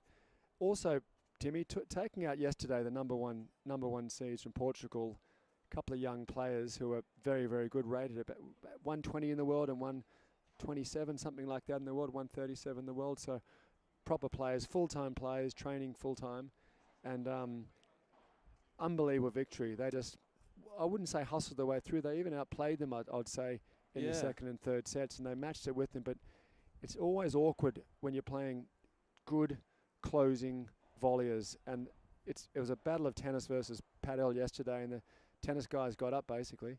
Yeah, a little bit. There might have been a little bit of the Pat Rafter influence there that through the young Portuguese pair. One of them only 18, Matty. So coming over here from possibly his first overseas trip, or especially outside of Europe, and got a bit overawed there. But Pat and Maris, like, they've lost the first set 6-1, so to come back and win 2 tiebreakers to win the match was such a good effort, and the draw has opened up now, so there's a good chance they've taken over the #1 seed position basically. Yeah.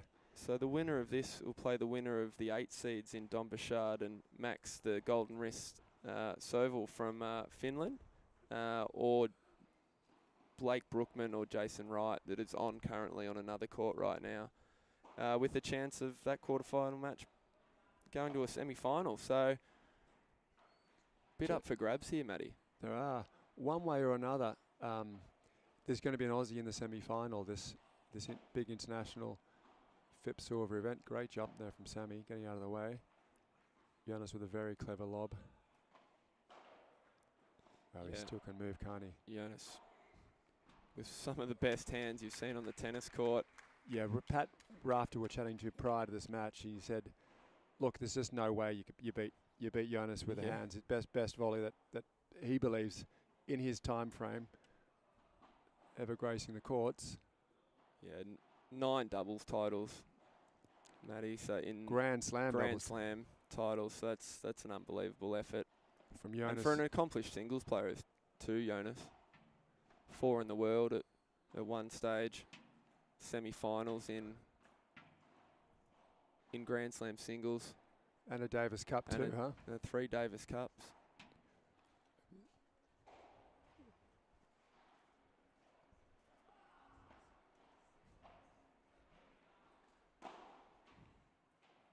Yeah, great shot from Sam there. Absolutely savage, that straight smash. The balls aren't flying in Byron Bay. That thing flies over back to the other side, Timmy. Yes. Here it stays quite low and gave Sam a quite easy for him put away. Bit harder to get these balls out here at Melbourne. The surface doesn't give you as much compared to the Sydney one. And is it the same 3 balls for 3 sets, Matty? So again? Same 3 balls that they use for all 3 sets. There's no changeover of new balls. No changeovers. Yeah. So it's every 11 get your smashing in early, and then the game style will change a little bit. Smart move from there. Not often you talk Pat Rafter out of the way to take a smash off him. I know I've lost a couple of bats trying to do that previously, as you would have in the den at Byron Bay. Yeah. Yeah. But it's a nice early call from Marius to jump across there. Game point here to stay on serve.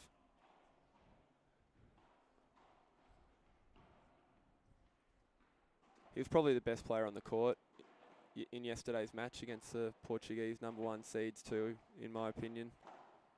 Marius? Yeah. Yeah. Absolutely terrorised them.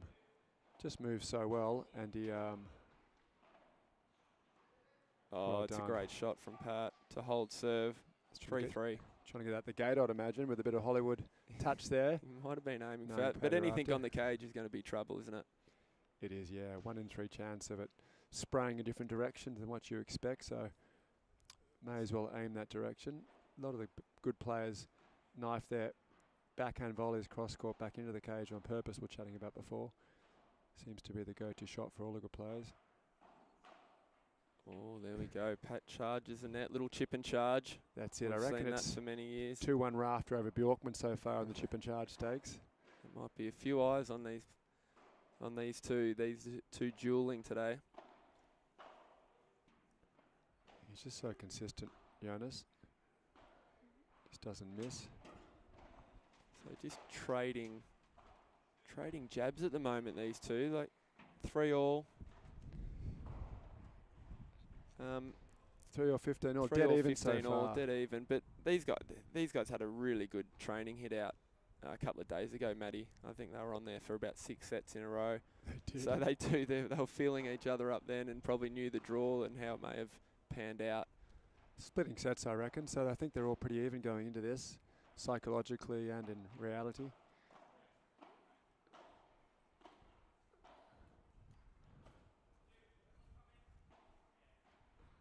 There's the Everyone's scrambling around. There's the Pat Rafter famous roller. That will be dispatched by No. Oh, he's hit the net there, unfortunately, as the official cameraman decides that this is his end of taking photography for the match. Can't blame. This is about as big as a PR story Absolutely. as ever got in the in the Aussie padel world, that's for sure. And around the world, people are waking up in Europe to the news that, wow. Great get by Maris, but Incredible from Jonas. good early call again.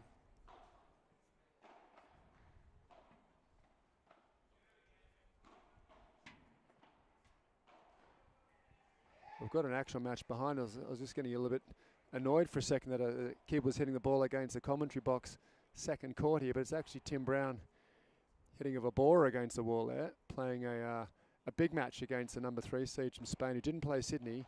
If we could just turn to them for 5 seconds here.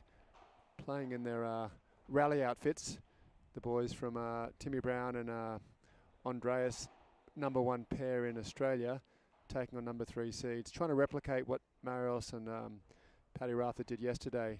We've got the first break, Matty. Going to Rafter and Zalba. 4-3 with Maris to serve.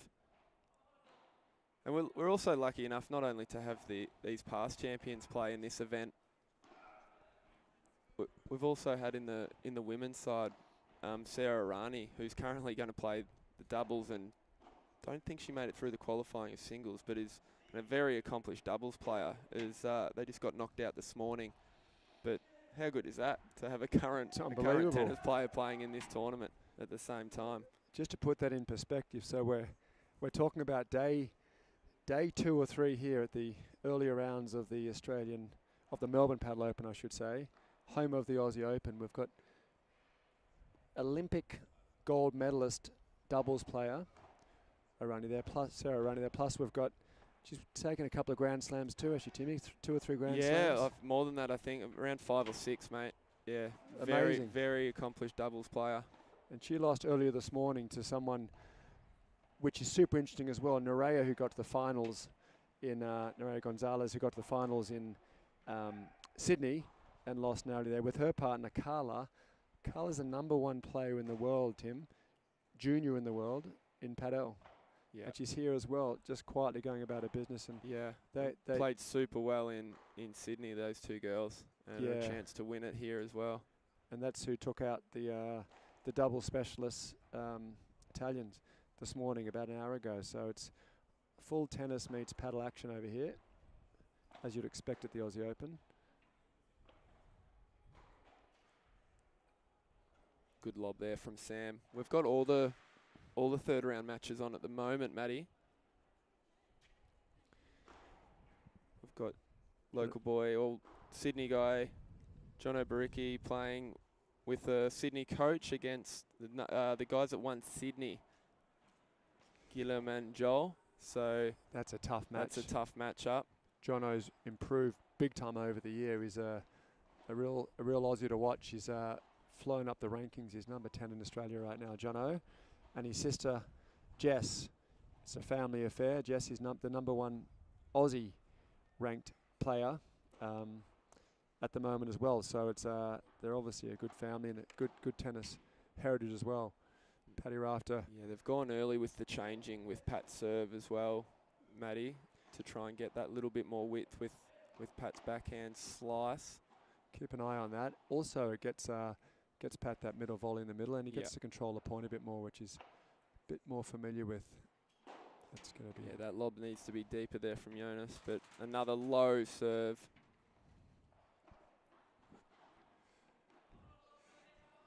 That's the X factor right now, isn't it, Timmy? The Mario Silva smash is the.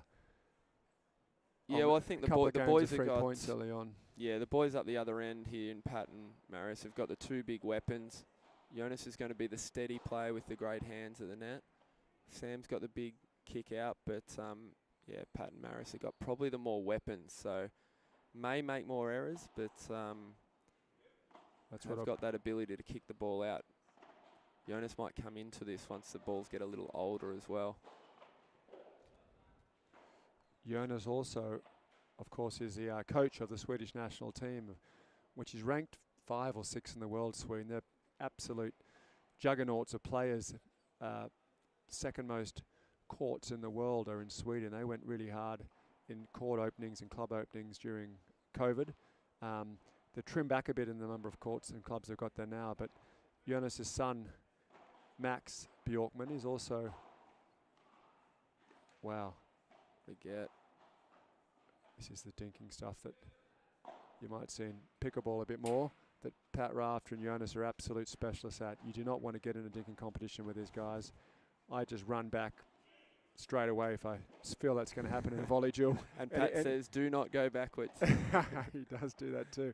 Often tags me for trying it. One to the stomach. Doesn't mind a body shot for fun in the practice matches, does he? No, he winds it up, doesn't he? Well, he figures that's as good a spot as any. Well, if you're going for a foot, when you think of the physics of it, Timmy, you're going for about a foot or so on the down the lines versus, I'd say I'm 2 foot wide, I'd imagine, depending which way I'm standing, depending what I've been doing for fitness lately. So it's not a bad shout. That ball dropped. Sam controlling the left side, pops it out, trying to stay in touch in this first set. It was a long match too, Pat and Marius too yesterday. 2 tiebreakers.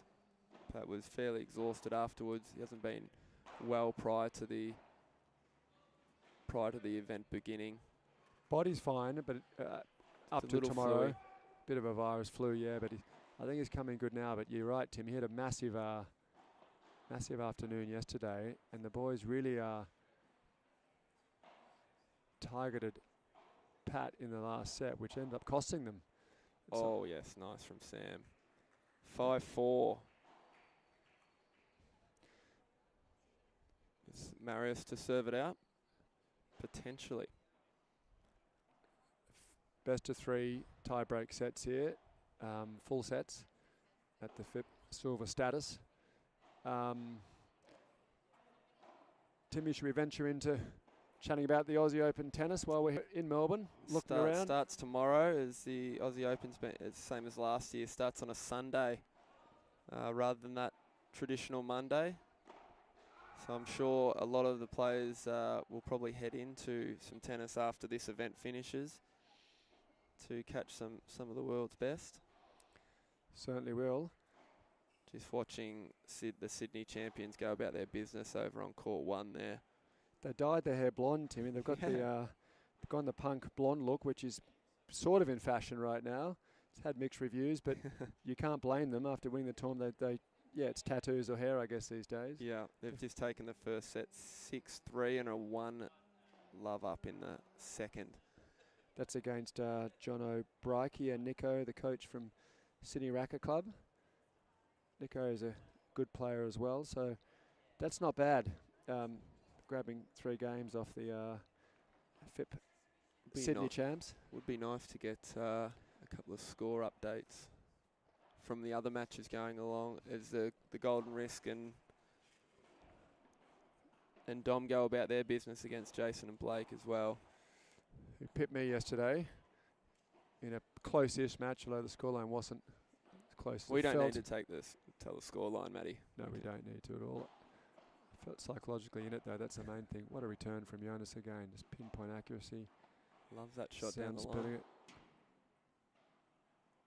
Oh, almost popped it out there. Huge defensive effort there from Marius. It's one of those shots, Timmy, that we see on YouTube all the time or in the Premier Paddle Tour. The players get a high backhand, they can flick it out. Yeah. There's only one player in this court that's got that high backhand flick, and that's Pat Rafter, as we all know from the tennis career.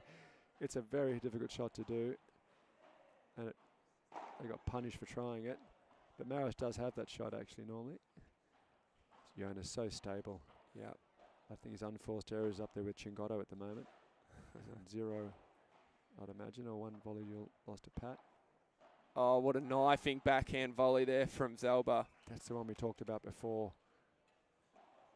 Just puts the players a little bit behind the 8 ball. When you knife that back into the cage, it could go anywhere, and you're a bit hesitant going for. You've got to try and meet that ball before it hits the cage to give yourself a shot of not dealing with the consequences of the cage.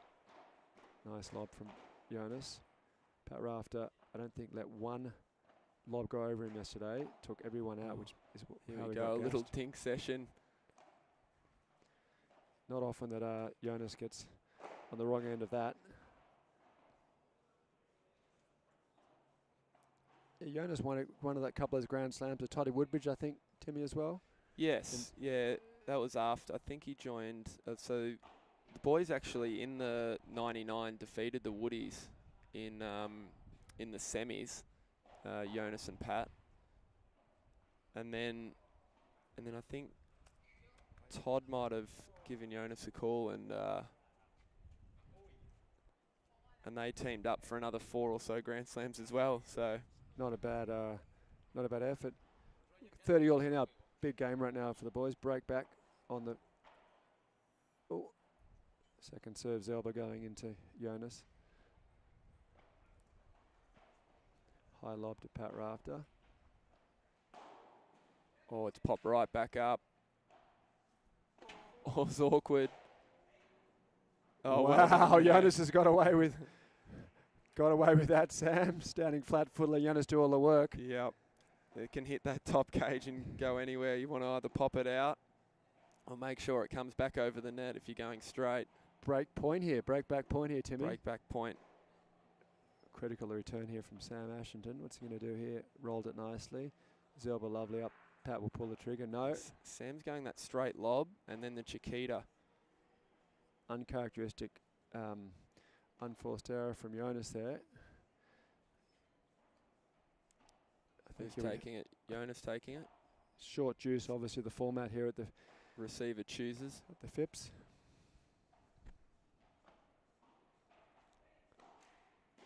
Oh wow. We That's got break back. 5-5 with the jumping. That's break back. Jumping smash. It's a uncharacteristic also. Zelba to miss that smash. He has got the leaping squirrel flying smash, and the leaping squirrel. Tail got caught in his eyes for a second then as he was flying, unfortunately. But yeah, athletic, does do tennis and paddle coaching in Spain. Super fit. All players here are super fit. We're getting the thumbs up with the flying squirrel, Matty. Listeners like that. It's a real-time feedback over there, Timmy. That's good. I like that from Pat, a bit more. It's quite of a difficult role there for him being on the right-hand side because he doesn't want to pull the trigger too often because he wants to save it up for a key point and then pull the trigger with his Vibora cross-court into Jonas, and he did it there again with success. Zell with a nice really lob. slowing that Vibora down. Wow, and a Paddy Rafter unforced error. These guys are all just so good at dinking. They're trying to force it a bit more potentially. Yeah, they're really feeling each other out here still in this first set. No one wanting to blink too much. Wow. Sam misses He a should put have given it away. a bit more top spin on that, you reckon? And as usual, just does it with a smile on his face. Unforced error. 15:30 here. No worries. Sorry, take that back. It's 40-15 now, I think, is it, Timmy? 40-15? Yep.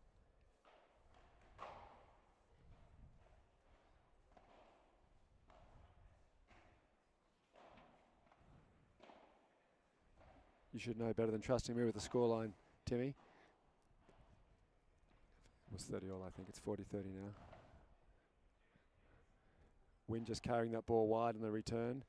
Players have just got to refocus and reset here, I think. Concentration's dropped a bit on all, which is very normal in a set at the end of this, at the sort of middle to end of the set. Players tend to, concentration drops a bit, and they've really got to refocus back in here now. And this sets up for grabs for either side. Absolutely. It's one forced error away either way to sort that out. But we're heading to a tiebreaker.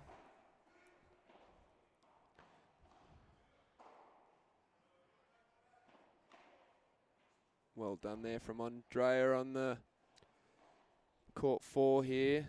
Tim and Andrea, Australia's #1 pair, battling out against the very accomplished third seeds. I might ask Justin Thomas, one of the master score crocs, update. watching that match over there, to give me a quick update. Wow, see some sort of a bit disappointment and aggressive behaviour from the young Spaniards. Feel like they've, is that a break from Tim Brown there and Andrea? Be good for someone to check the score.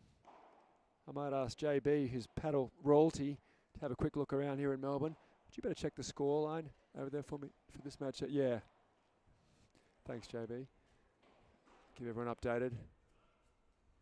All right. As we return now to centre court. Business end of the set, Timmy. This Pat, is where Pat serving to stay in the first set. you'll see that After having backhand. the early break.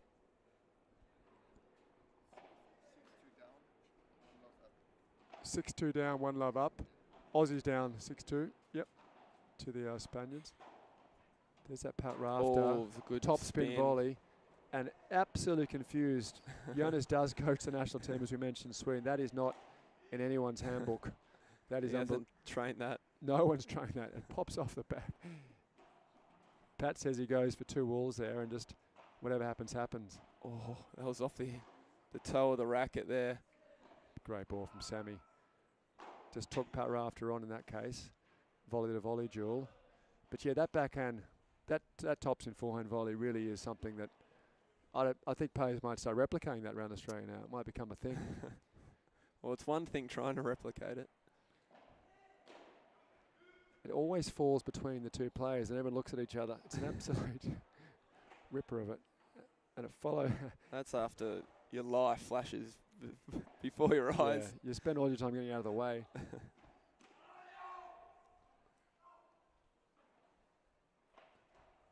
That's a lovely little deft Nice. lob.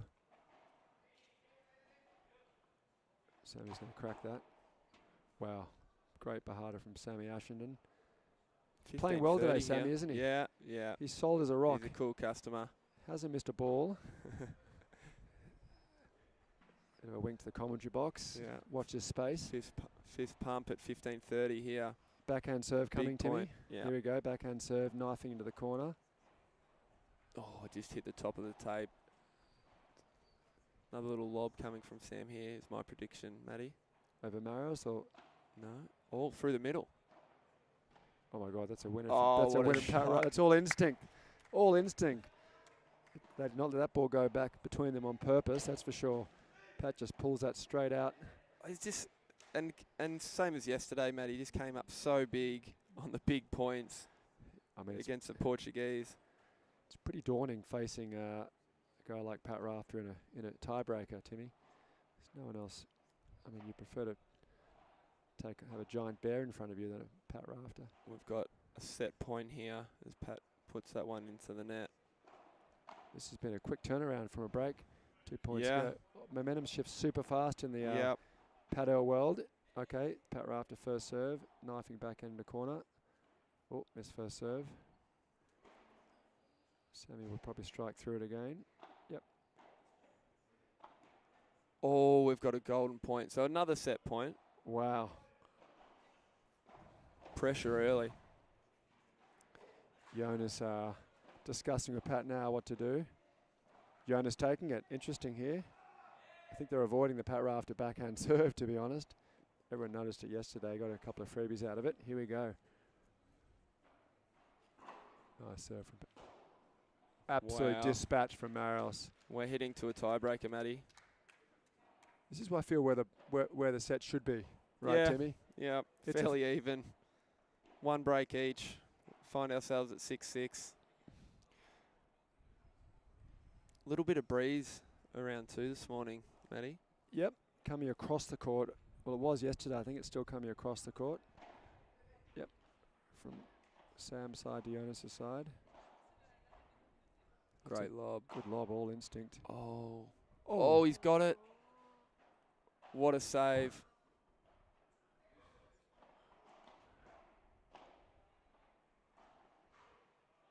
it's still instinct with Paddy Rafter. Oh, Oh, great wow. point, all players there. Good finish from Sammy Ashton then. Jeez, his soul is a First rock, point of isn't the he? tiebreaker. We were in for a big tiebreaker here. If that's In the for a standard treat, of Timmy. points. Strap in. Got Zelba to serve here to his compatriot, Croc compatriot, Sammy Ashton. It's a smart little volley. Oh, it's a good That's setup. Dispatch from Mario Zelba. Jeez, he's good at that smash. Saw that featured overseas with the Crocs. Got us all the way to the finals of the Asia Pacific Middle East. Just a really playoffs. smart volley from Rafter there.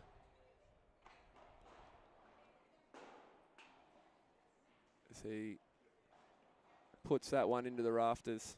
Rafter puts it into the rafters. Matty, look out. We're on fire. Didn't know you rapped as well, Timmy. Chat Eminem.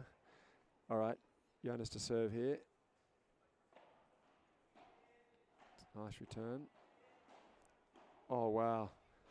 Sammy had a There's high a forehand volley. Little mini break. Just tried to stroke that rather than beast it through Rafter. Yeah, feet got a little stuck there, Matty. 2 in a row. Absolutely shouldn't be stuck with those fluorescent pink socks on. Should give him a bit more electricity in the shoes there in the feet area, Timmy. But Yeah, very colourful in the bottom half today, Sam. Sam's got to Wearing regroup all here. white. As he put this return. Wow, Pat just puts that Yeah, backhand Pat's volley putting it right into that into that. fence. He's going to hit that, I think. Oh, he's faked it.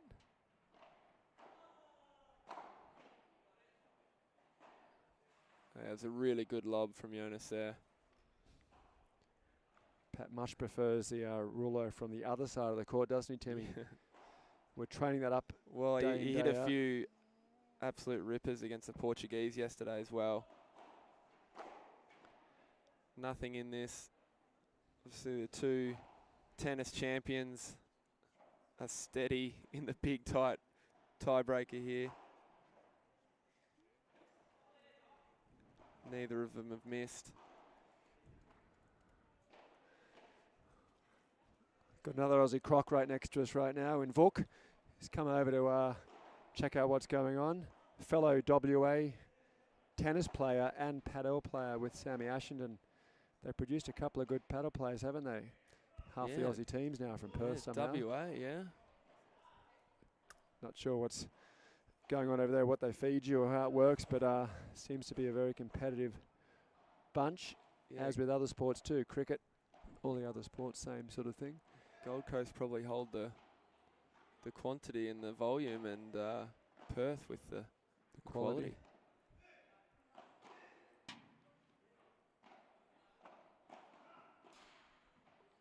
Jonas and Pat, tiebreaker first set.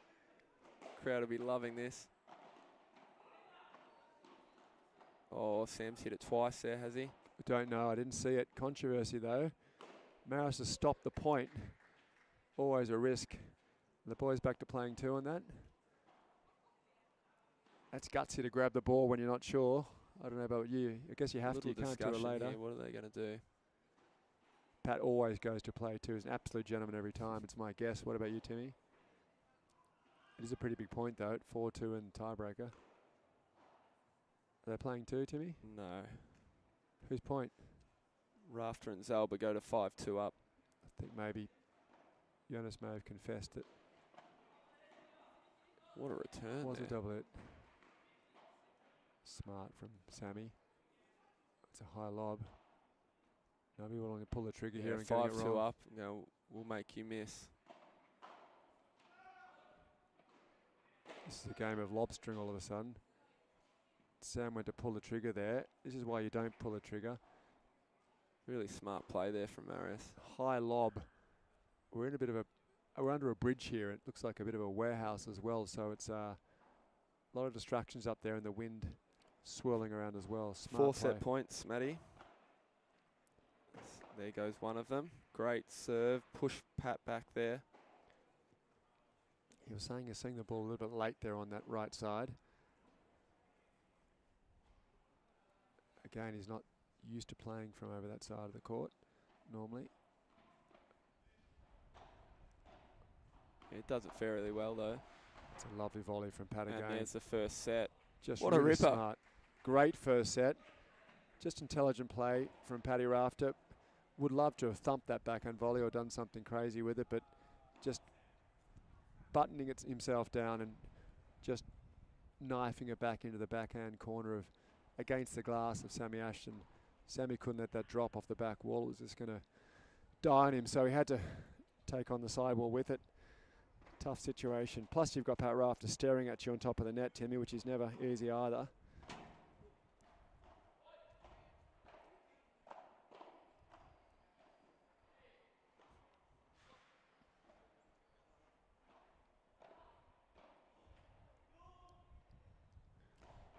The Sydney winners have finished up over there on court 1. Looks like they're into the next round. Quarterfinals now. These guys are good here. It's a young Spanish pair who didn't play Sydney taking on wow. What a rally over here next door. Oh, well done, Andrea. Aussie's got there in green in the end. Probably can't see that from the camera. It's facing the wrong direction on the adjacent court. We've got Timmy Brown, who's known as the fighter of all fighters, and he loves going to a battle, old Timmy, and he will not give you an inch on the court. That's why he's currently the #1 ranked Australian player, as Aussie's playing the tour here. Although I know Andrea working hard. Oh.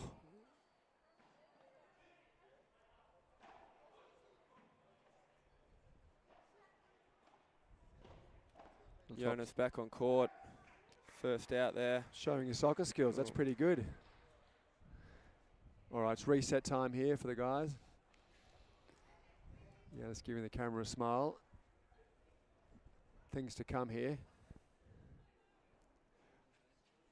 Timmy, from my side, I feel like Sammy's got to be a little bit more aggressive. I feel like they're a little bit too defensive from a left side player there. If I'm gonna, he started to be a little bit more aggressive and made a few errors in that set. Oh, what a start what to is the that? second Wind set. back the clock. Jonas. The one-handed backhand flick down the line to open up a count in the second set. Hardest shot in Padel, that one. Nice clean volley from, it's nice from Selber. Have a bit of that back, says Marius. It's interesting, they're freezing Pat out in the net there, as you probably would. But Selber's got a very clean volley. Oh. Wow, there's a bit of a blind spot there maybe with the possibly, glare. but it is windy up there, Matty.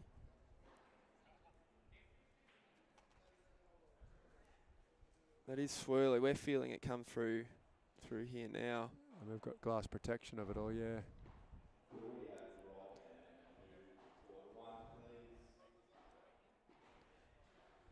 Got local favourite club manager Rob Dowdy playing the next match up to play here. Pat just attacking down the line to Sam here.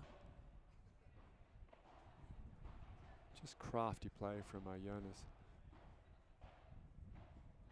Oh, another great backhand volley from Marius.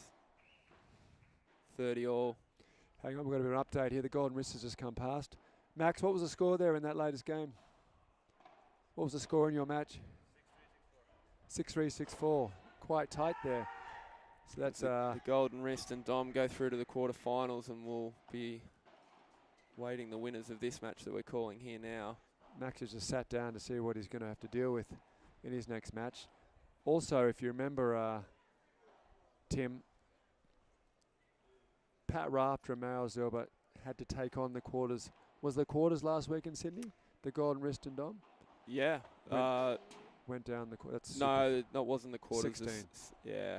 So Max knows what he's dealing with Pat Rafter and Marios. And he said after it's a nightmare going volley with Patton. He's a very good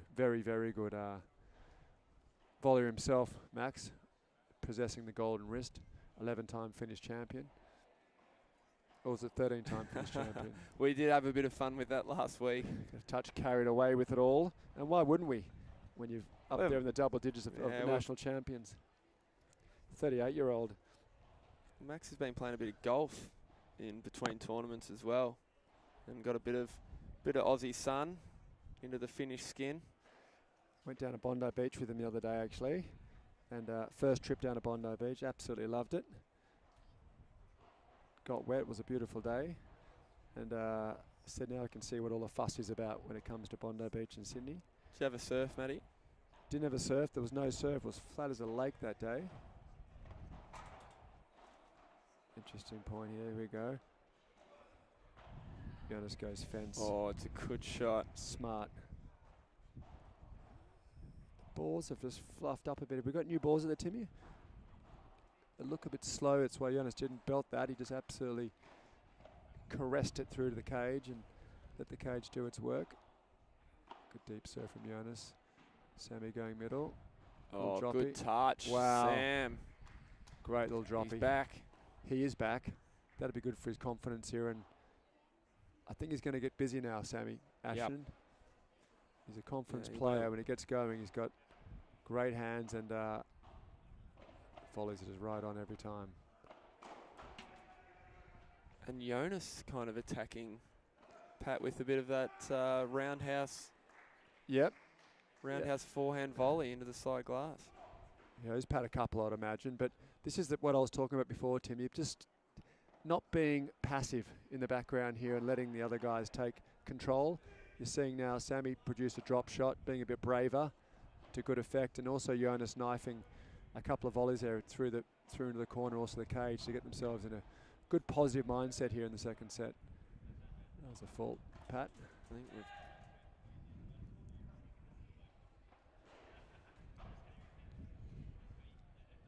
uncharacteristic unforced error from Jonas just when I was pumping him up a bit. might need Max Levy to come and help us out with the scoreboard here. As we've gone 7-all, which it's not. It is. Boys are a bit. It's 1-all. Can you reduce that back there, Timmy, at all? It's not a.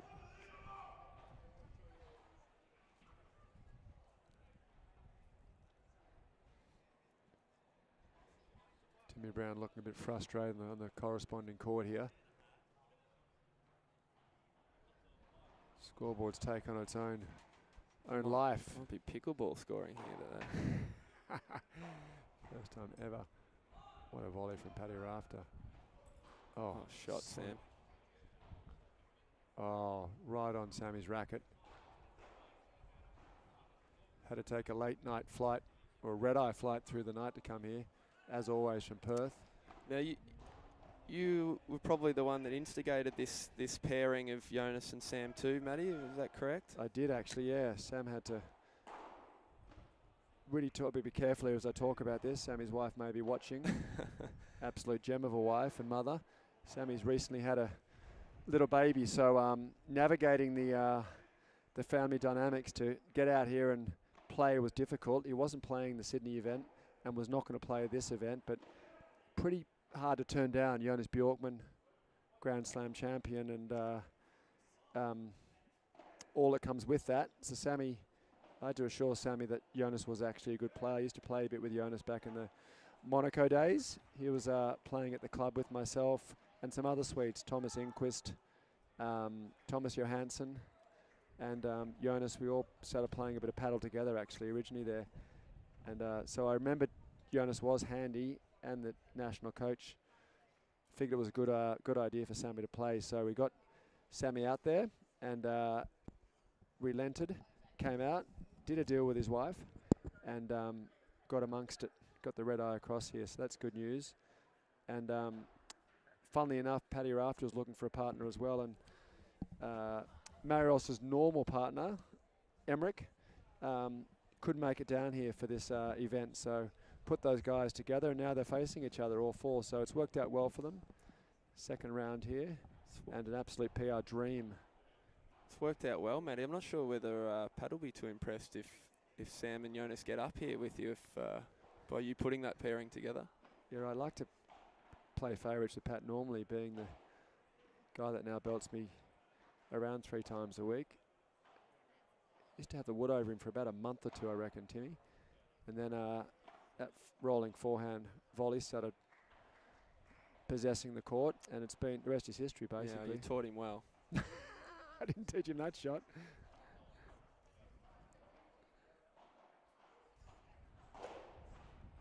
Sammy being a bit aggressive again, which I like to see out there, Sammy. Jonas with a bit of on-court coaching with Sammy. He likes that. I think that's the go. It's steady head here. Pushing the ball deep. Pat just loves claiming net fast every time. That's a lovely Vibora from. Oh, hands, Sam. Great hands. Jonas likes that too. They're gathering with the steam, the boys now, I think, Timmy. Almost the hardest shot, Matty, when that ball comes at your body rather than to the side. So for Sam to play that, which you mightn't have seen with the camera behind Sam, but lovely droppy too. He's got brave and he's getting confidence here, yeah, Sammy he needs that. Jonas smiling, he loves that. Pat smiling. We're all square. 2-2 in the second set with Rafter and Zalba winning the first set in a tiebreaker.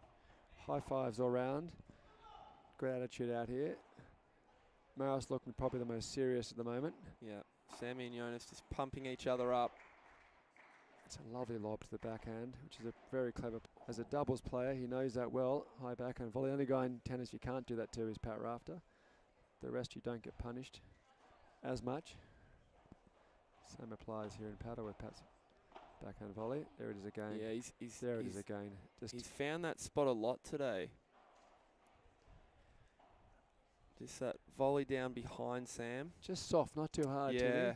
let the cage do a bit of work.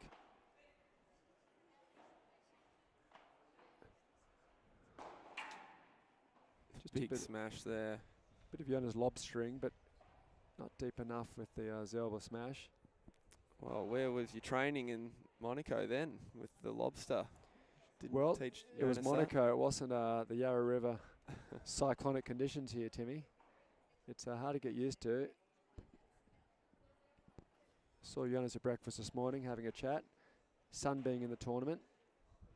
Probably up right now, I'd imagine, is he, Timmy? Believe so. They've got the second seeds, the French pair.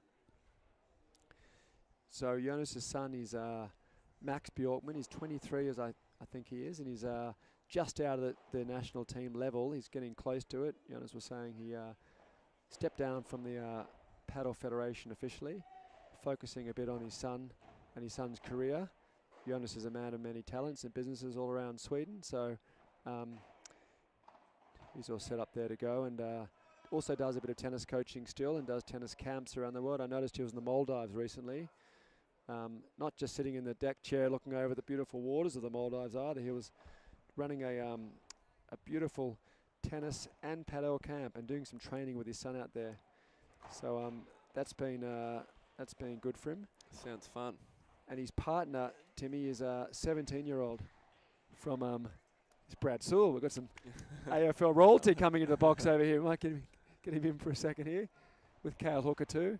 Got all the AFL players here, obviously. All love their paddle, just like the football players do, and many of the other cricket players. I know Warner and all the other guys are regulars at the Sydney Racket Club in Sydney. Yeah. Matty Tea Time. Matty Thomas. Matty Tea Time has a Matty Time tends to coach those guys and have a hit with them, and good mates with them all, as I understand it. So shout out to Matty Matty T and all the cricketers. They'll be tuning in today. Paddy's good mates with quite a few of the cricketers too. Loves his cricket, doesn't he, Timmy? Absolutely. We talk about the Test cricket when it's on, while we're on the paddle court. Been known to tune his phone into the cricket whilst playing paddle too.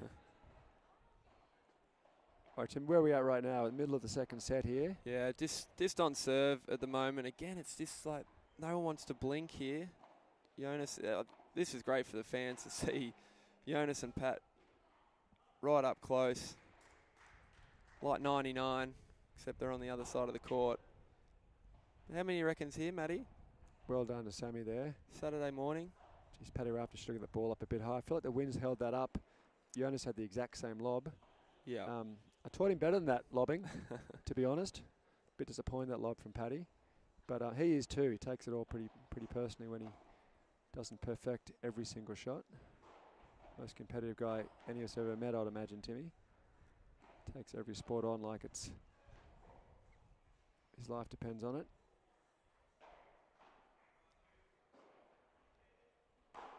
That's it, Pat. I like that positivity there too.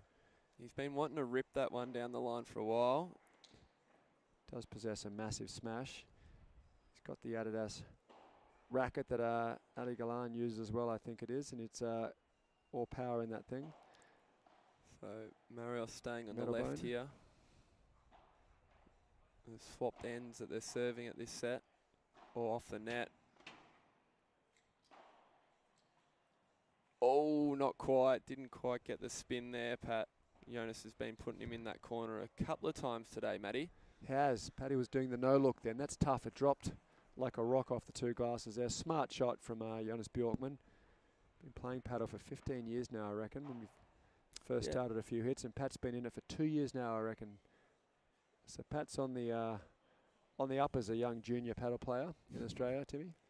Sounds like all the Swedes got into paddle early, Matty. They did. Australia came to the party really late, actually. Probably the last 5-4.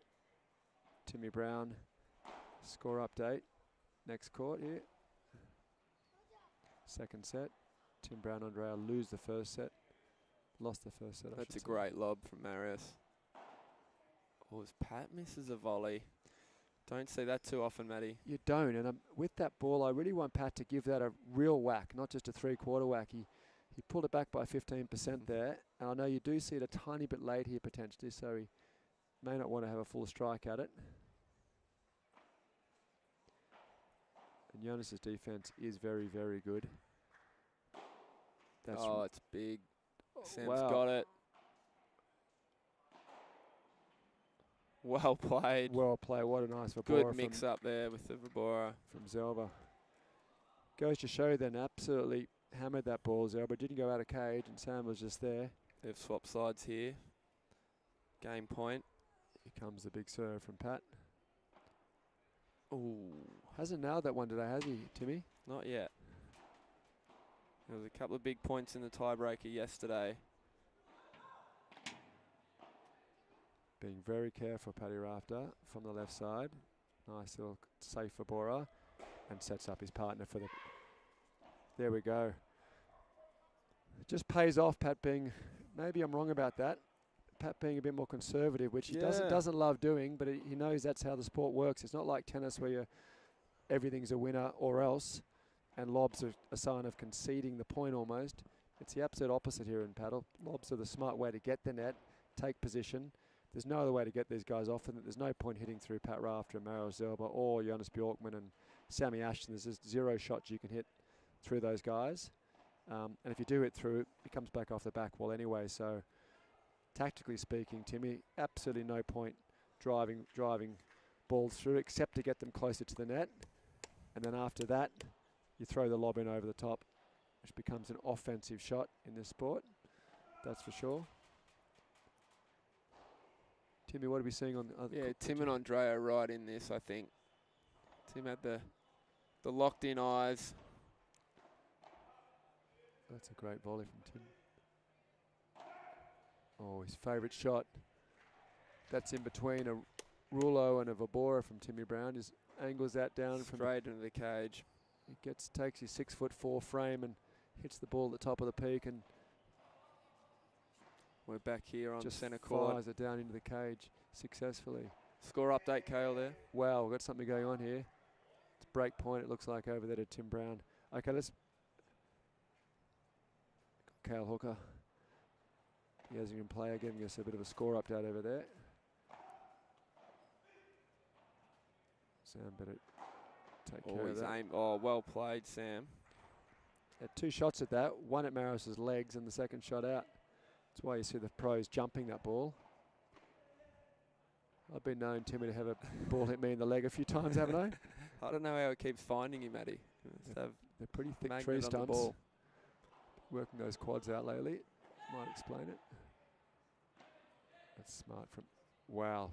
Smart ball from slow mid of a borer from Sammy, just holding that position.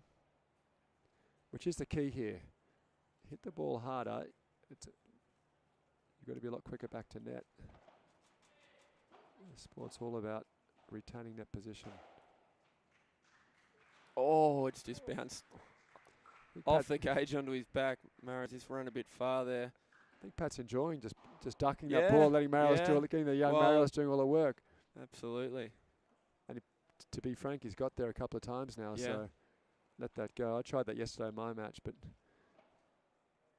it's... well, Tristan got to a couple of them. He did, but it also could be considered a little bit lazy for the blocked it. Strong hold there. We've got Dom Betchard here. Does Dom want to jump into the commentary box for a little bit and say hi? We're going to talk about Dom's match here that he's just won into the quarterfinals. Jump over to my side, Dom. Dom's also going to play the... we'll get back to you in a minute, Timmy. We're going to get a couple of expert tips from Dom Betchard, the fellow Aussie croc here. Good afternoon, Borelli. Hello, mate. So you have to do the scoring over there as well as commentating here. Is that a bit much for that ADD brain of yours? We'll see what we can do. I think I can multitask. That's nice. So what we're seeing so far, you would have missed it at the moment, is a real battle of the wits between dinking. See this in a pickleball court a bit more often than here, but when you've got Paddy Rafter and multi-Grand Slam doubles champion Jonas Bjorkman on the court together, you're going to see a lot of volley-to-volley battles here. Sammy also, they've lost the first set, as you probably noticed here. Dom, but Zelba's gone big with the smashes today, as always. I've seen a lot of smashes from Zelba. Is Zelba getting involved? Is he running to Pat's side, or are the lobs a bit short a bit? No, Zelba's getting involved, but the balls are a bit fluffier today. I think the heat's come out of them, and they're definitely not all clean winners anymore. Sammy's been very conservative, I would say, so far. I want Sam to be a bit braver in the second set. He took that advice accidentally from not really listening to me to listening to me, and hit a few droppies and did a few more crosses and got himself involved a bit, because these guys aren't really crossing much at all. And I feel like they're taking a very defensive positioning. And Maros and Pat are owning that net, as you know they do so well. Yeah, they do. Absolute key for them. Nice bahada from Maros. Zelba down to a very uncharacteristic Jonas Bjorkman unforced error. One of the best volleys on the planet, playing against the other best volleyer on the planet. Super interesting here. Oh, just got a quick call now. Looks like Tim Brown and Andrea are down in their match. They've lost in straight sets. 6-4 in the second, I believe it was. 6-4, big fight. Tim Brown fight back was on the cards. We know Timmy loves a fight on the court. Not a physical one, just a mental one, Dom. If he could have both, he would have both. I think that's when Tim plays his best. We'll call this Get Real, this podcast now. So, so what I want Sammy to do is get Jonas is very solid pair of hands on the right side here, obviously. Just makes balls, and I think Sam's got to inject himself a bit and start striking the ball a bit harder and pinning Pat in that corner is what I want him to do, because that's Pat's strength is obviously on the net. He'll find any way he can to get to the net. So I want Sam volleying middle and then ripping the ball a bit harder into Pat's corner there after that. Okay, so you want Sam to play a little bit not his usual game because, as you know, Sam's known for being more of a touch. Solid. Put in awkward spots for his opponent. You want him to play a bit more through, more solid. I think so, because it's a little bit harder to see the ball here sometimes as well. I think it bodes better for you. It's not his natural game, as we said. He does have an aggressive overhead. Got a lovely looping 3-metre smash. Jonas up to serve here now, Dom. That was aggressive. Exactly what I asked for, but executed poorly. Maybe I'll take a back seat now on the Sammy coaching. Get back. He could have just knifed that volley into the corner and caressed it like he normally would. Probably would have done better there. So I think he feels it though that he needs to take over the court a bit here, because Zelba will take over if you don't. That's a nice ball from oh wow, from Jonas. Yeah, look, once you lose the net, it's going to be hard to win it back here. Almost impossible. Oh, that's wow. Unforced. For that. How was your match against the boys? The boys? That took me out yesterday. Blake Brookman and Jason Wright. Jason Wright. Absolute champions of the Aussie Paddle Tour, and trained together out of Sydney. Haven't missed the tournament. Since 2016. There's a droppy. We won. Oh, wow. Oh, wow. Sam, go for this. No. Oh. No. Goes for his good old trusty Rulo. That's his best shot, I think. That is. Dom, you know, as his partner. Yeah. You're his regular partner. You guys split up for this. I did mention for the viewers at home before, Sammy had to be home for his young baby and some family time over Christmas. Oh, just in. Go for that one. Well done, Sammy. Yeah. He's fired up a bit here, Sammy. Yeah, there we go. That's when he plays his best. I love when I'm playing with Sam and he starts firing up, starts chirping like that. And then if I see him setting up for a ruler, I'm like, all right, we're winning this point. That's for sure. I love that. It's good insight, buddy. And I'll give you a little technical thing there. So as he was going up for the smash there, he puts his other hand on top of his racket. It's kind of like a little thing I just noticed then. That's his tell? That's his tell when he's going for a smash compared to a rouleau. It's probably not the best move there, going Pat Rafter toe-to-toe. Yeah. I noticed you did that in your last match. So just let's wind the clock back a week here, I think it was. You had to round of 16 in Sydney FIP. You took on Pat and Maros in the 16 with you in the golden wrist. Yeah. Max, 11-time national finish champion. That's a massive smash. Oh, it's unlucky that he's hit the side there. Wow. This is match point, break point, game point. Wow. What's the play here? Zelba, match point yesterday. He hit an unreal backhand return. He flicked it cross court, yep. So what did you do? He's brave again. Oh. Sam. Oh, goes for the trusty Rulo, just misses the cage.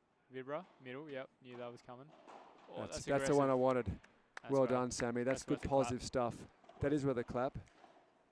And you've got to, at some point, you've got to do what Pat Rafter always says to me: live by the sword, die by the sword, and really be a little bit more aggressive rather than pushy on the key points. Yeah. He's one of those players who've always, during a tiebreaker, he's not going to leave it out there wondering. He's going to really push the envelope. Yeah. You've had a few of those with him over the years. For sure.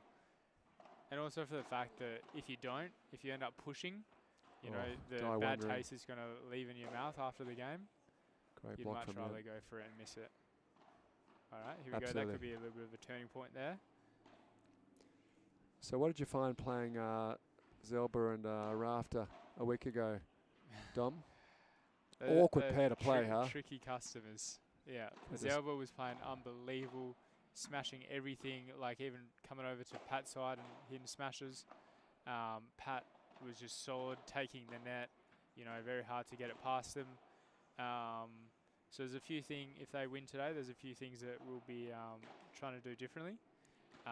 But yeah, I think they make it awkward for anyone, as you saw yesterday when they played the #1 seeds. They own that net. Huge unexpected victory just because they made it so awkward, and they played well. Big point here. Little Pat rollers everywhere. Oh. Such a typical Paddy Rafter exchange there with Bjorkman. Oh. Who's been winning those today? Oh, it's pretty close, yeah, as you'd expect from these guys. But I feel like they're trying to avoid. Want to avoid each other, but they're not. They're just going at it. Yeah. Oh, there's that backhand serve that could cause some trouble. Has he got the balls in his pocket, making them nice and wet before he slices one into the to the window? He's probably the greatest sweater that's ever donned these paddle courts. That's smart from Zelba. Oh, Wow. has a pick up. What's he doing here? Yep. Oh. What a point here, Dom. And pulls the trigger. That's in. Sam, you got to do better than that, buddy. Oh, Pat Rafter pulled that out somehow. Oh, what a point from the guys. They well played, Zelba, in the end. Sam's going to be very upset. He's walking to the river. Is he going to jump in? No. No, take it easy, Sammy. It's just a point. Just some FIP points on the line here. A bit of prize money. Oh. Got a family at home to think about. We've got a good crowd here. Huh? How many people you reckon are watching right now? I don't know. If you're talking thousands, you'd say it's within the first 1,000. It's no, it's a good. You can probably see that from the camera. Actually, it's coming around. Wait, is this the camera here? No, that's a commentator's camera, which I opted to turn off. No need to see that. Oh, that's so good, so clean. Here we go. Here we go. So clean from Jonas. Way to forget about that previous point there. Just let it go. Play another good point to get yourself 2 break point opportunities here. With the Without short a juice doubt, from it. Pat's going knife backhand into the wall. Oh, he's got it. Oh, He's that got didn't it. bounce. I can't Didn't even believe he bounce. got that. Unbelievable serve. He's been aiming at giving up for that all day. It's why he crosses to that side on the serve, which you can't obviously receive and cross eyes, but you can when you're serving. He does that. Surely if you're Sam and Bjorkman, you're not doing that again. Surely you're taking juice point to that juice side. Of course you are. Yeah. It's Avoid unbelievable. that backhand serve. It's actually the first one he's got, though, I think, today. He got a couple yesterday that really mattered at the right time. Great hands from Sammy That's a good Asherton. lob. He could have won the net there.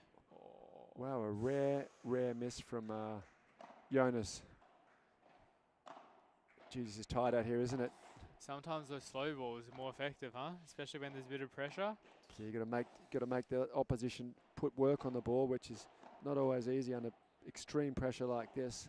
When you're facing also Zelba and Rafter on the net, you got to do something a bit better than average when it comes to rolling balls in. Needs to be a perfect lob, or it's got to dip over the net normally. Most players, you guys go middle a fair bit, don't you, with those two? Hoping for a clash in the middle. Yeah, we might. What's need your to change tactics? that. We might need to change that. Didn't work out so well. Didn't work out so Three well. set match, huh? 3-set battle. It was absolutely cooked after that. Yeah. I'm hoping that this goes to a 3rd set because we're playing the winners here. You're playing the winners again today, aren't you? Yeah, this afternoon. That's going to be popcorn again. That is popcorn paddle. I think on this court, perhaps. It will be in this court. This court? I think so. Let's have a look. No, court 2. Yeah, this is court 2. Yeah, the yellow's the commentary court here. Ooh. It's on court 2. The Golden Wrist has to make his comeback, and arguably, depending how, if you talk to Tim Brown, Australia's co-#1 best player, Dom's heading off to Spain, for those who didn't tune into our last commentary setup in Sydney. Off to Spain in a couple of weeks, right, Dom, to grace the shores of Spain with his good looks and better than average paddle skills. But in Spain, you might be back to average. What do you think about that? Average looks and average paddle. Both are remarked down over there. Yeah. Fair enough, too.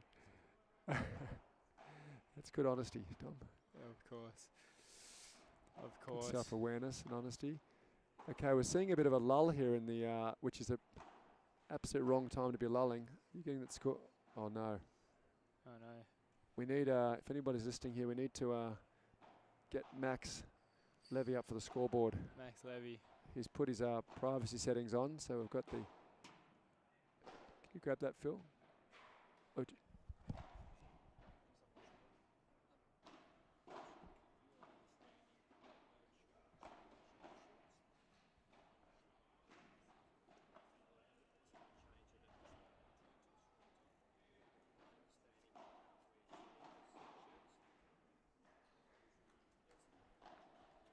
One sec, we'll be back.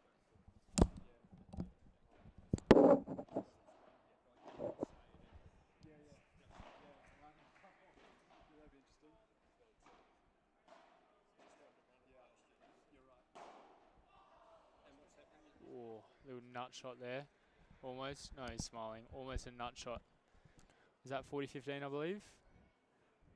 So I've just tuned back in. I was talking to the referee, Phil, about this. What's Phil- going on?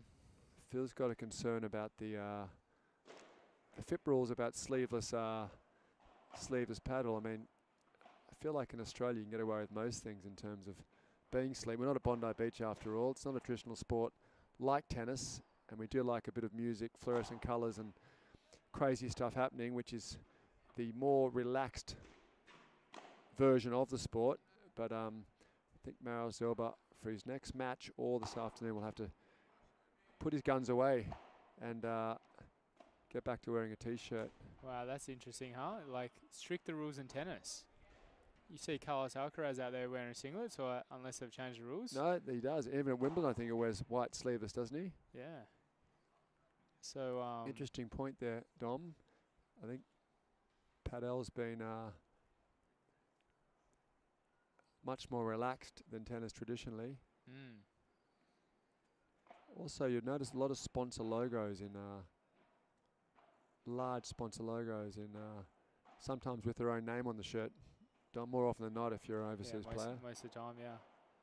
You can't really wear your name on your shirt unless you're an absolute gun, I'd imagine, or you look like a bit of a turkey.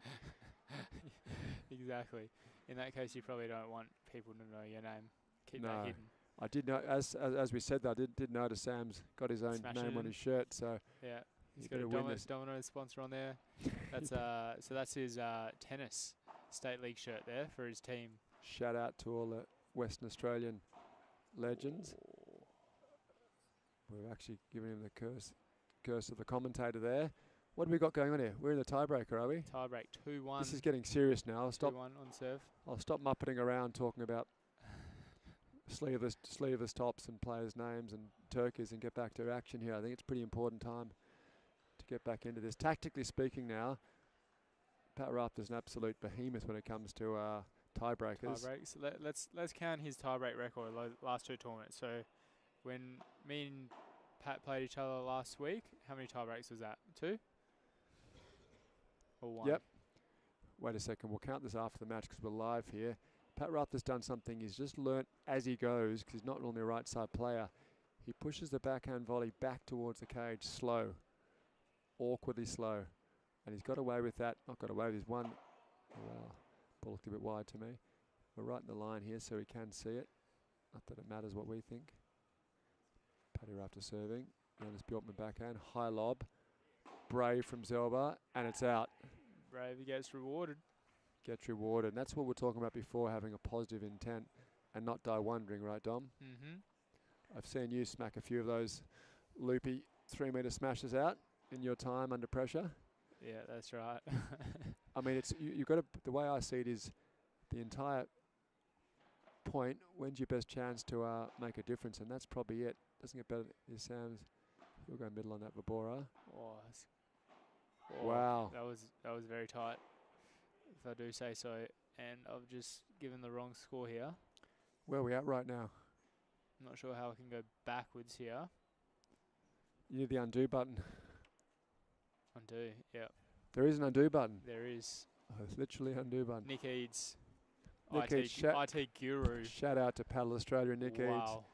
Looking great in his Always PA there to kit. save the day, putting out fires, left, right, centre, running a smooth tourney. And the actual IT boss here also, Max Levy. Oh, Son of the great Matt Levy, who's, shout out to Matt, who's the club owner here, Game for Paddle, Australia. Rolling out paddle clubs everywhere, high quality paddle clubs, we should say. oh, that's the one you're talking about, huh? Oh, Wow. Oh, Doesn't mind a drop shot under pressure, Sammy, does he? I think 9 out of 10 people are smacking that ball as hard as they can. But no, Especially when it's Sam. Pat Rafter. Just dropping one to his feet isn't going to Yeah. get you over the line normally. Here we go. Okay, There's that was a a bit, nice return. big, great return again. Here we go. Let's see. Oh. Yeah, it's a bit slow to get in. He struggles in here. It's like slow motion right now. There we go. I love it. It's still intimidating. It just puts nothing on that ball at your feet and says, your move, buddy. Yeah, your move. Unbelievable how he does that. All his life he's been doing that. We've got 5-3 here. Bit of cat and mouse going on. No, that's a good return, actually. Okay, down here we low. go. That's a good lob, I reckon. I reckon he rips Put it the by hard pressure here. on. No, Yeah, just put gonna the push it. pressure on. Or Wow, Paddy Rafter just okay, in there. Pat back on his favourite side, Rulo. Jonas. Oh, look at those line battles there between Yep. them. Let's see, Sam. Oh, Wow. Oh. Silva won't miss that one. That's for sure. Oh. Good point there. That may have been over the net. I didn't see it because we're in the wrong Such a tough thing to call. orientation. You can maybe play. It's a pretty important point too. It's not like it's nothing right now. Yeah, except Zelba's never going to give up that point play too. I don't think in my whole tennis and paddle career I've seen Anyone get away with calling it? Yeah. It's always You too have got to tough have to the call. ref right on the net. The funny thing is, Pat calls me on that shot all the time in Byron Bay in the laboratory. He loves calling it. Yeah. But when you see the slow motion replays on them, most of the time the contact point is before, and then the racket does swing after, which is all you see. So this is important now. Look at Jonas and Pat. See, he backs off here. They let the big dogs talk it out here. Sam's taking a back seat on this with Marios, obviously. It doesn't matter what either say, to be honest, because as points happen, everyone's going to claim whatever they're going to claim. Oh yeah, it looks like they've taken it as it is, 5-4. They probably realise that they're serving for it now. They're like, all right, let's go. Leave that go. Let's refocus. Channel that positive energy. Let's see what happens here. That's a nice volley from. Oh wow! Oh, what a dig. lob! Oh, Jonas. Oh. Oh wow! It's also hard, Dom, to take a point away when it's a smash winner as well. It's a lot to undo there. Emotions are high. 5-5 here in the tiebreaker. Jonas Bjorkman to serve to Pat Rafter. Oh, it's a well-placed lob here. And Sammy's got another decent lob. Wow. Sam. Okay. Oh, just chopped that in. Wow. Smart from Zelba again. Sam's gone low with it. He's not happy. 6-5. This is super From tight. 5-4 serving for it to now down 6-5. It's an absolute roller coaster out here. Oh my goodness. Where do you reckon Pat's going here? Oh, it's a knifing serve. Oh no. Sam's quivering in his boots. why wouldn't you be? That's taking down the best players in the world, let alone poor old Sam. Does he go for it? No, Does he doesn't. go for it? He's not that guy, is he? Nah. That's a nice, solid return from Sam. He's let that drop very low there. Everyone's moving at 50% pace here. They're so nervous. Oh, wow. This is very, very... Oh, my goodness. Oh, nobody wants to take care of it. I can't believe Pat Rafter didn't just smoke that high forehand volley like he would have any other day of the week. Absolutely smoked that into his old mate, Jonas Bjorkman. But he just pushed it. Oh, my goodness. Who is going to step up? No one has stepped up yet. They haven't stepped up at all. You're right. There's a gap. There's a vacuum there right now, and it needs to be filled. Everyone's a little bit tentative right now, Dom. This is something I've done all my paddle career, which is wait for someone else to miss the point rather than take the bull by the horns and take care of business. Jonas is smiling. Do you think he's feeling a bit of pressure here? I know it's been 26 years since he won the Aussie Open with Paddy Rafter, but do you think he's feeling a little bit of pressure here? Pat and Jonas, a tiny bit, 4% so. Compared to winning a US Open and all the money and prestige that comes with it in front of 50,000 people. I think the prestige is here playing against Pat. For sure there's a bit of nerves here. This is like an old, kind of like proving something to yourself. Oh, that's a lovely backhand volley. Oh, Sam's done well. Dig that. He's put it perfectly. Wow. Now he's just got to hold that net. Jonas. Oh, Pat Rafter. Fans want a third set here, Dom, don't they? The fans definitely do. You definitely do, because you want these guys gassed for this afternoon. I definitely do. I want Sam to rip one in. I would go body. I'd go slow body and make Marius think about the return. I know he won't. Oh, my goodness. I've lost the net just like that. And that's going to be out. Oh, my God. That was an opportunity to smoke that. Both looked at each other. Jonas does have a decent smash too. That would have been a crush for boys. 7-all though. That's all behind us now. Come on, someone step up, please. That's a nice volley from Sam. Great lob. Whoa. That's what I was talking about. That's positive intent there, Dom. Wow. Jonas has stepped up. He Let's wouldn't go, do. Jonas. He wouldn't do that 2 points before. When Rolling back the years. Come on now. rolling back the years. He gets up quite high there for an older guy. Oh, now he disguises it quite well. Short backswing. Here we Alright, go. here we go. Sam, stay on your toes. Forward, good. Lob line. Smart play. Oh, it's out. Oh, that's just unfortunate. Oh my God, 8-all. And this is a nail biter. Absolute nail biter. I need some Xanax right now. This is stressing me out so much. What was the first set tie break? Oh, way to be on your toes. Oh, wow. Oh, That's great ball from Sammy Middler again. That is well played. I feel like he's being positive right now. I just want to shout out and scream, like, come on, guys. You know? Like, is it because I got headphones on, or is the crowd a bit like subdued? No, I think they're all wondering what's going to happen next. They're waiting for someone to step I up think here. Jonas smashing a ball every now and Pat hasn't hit a smash for a while.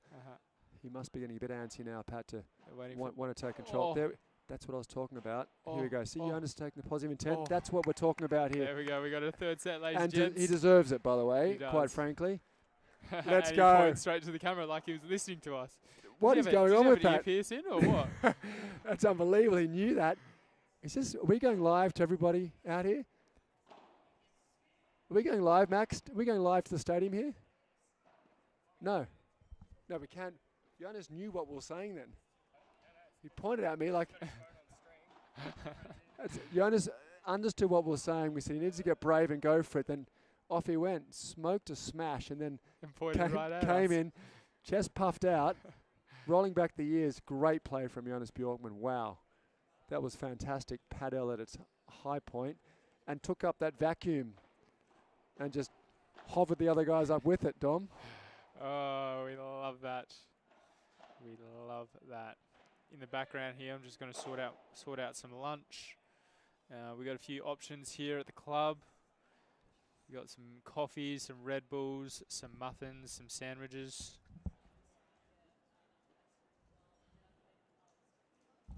We're going to take a break and be right back.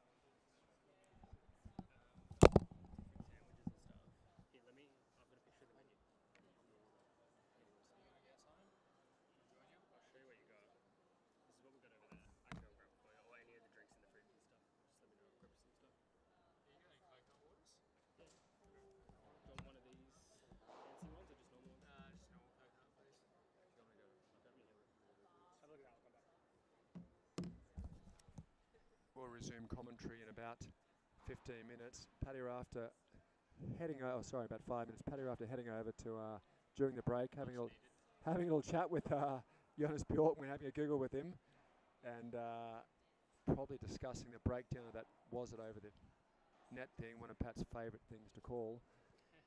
Interesting to see what happens next here. Here we go, Strats coming by. Absolute crowd favourite in Gold Coast. Shout out to Roscoe Taylor. Pala Gold Coast. Roscoe and Book went down narrowly yesterday, fought hard against one of the best teams. We're going to grab a bit of food and come back in about 3 minutes' time. His streaming will continue though. Standing by. Matty Brewer, Dom Betchard here in the commentary box.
absolutely ripping Verbora from Pat Rafter.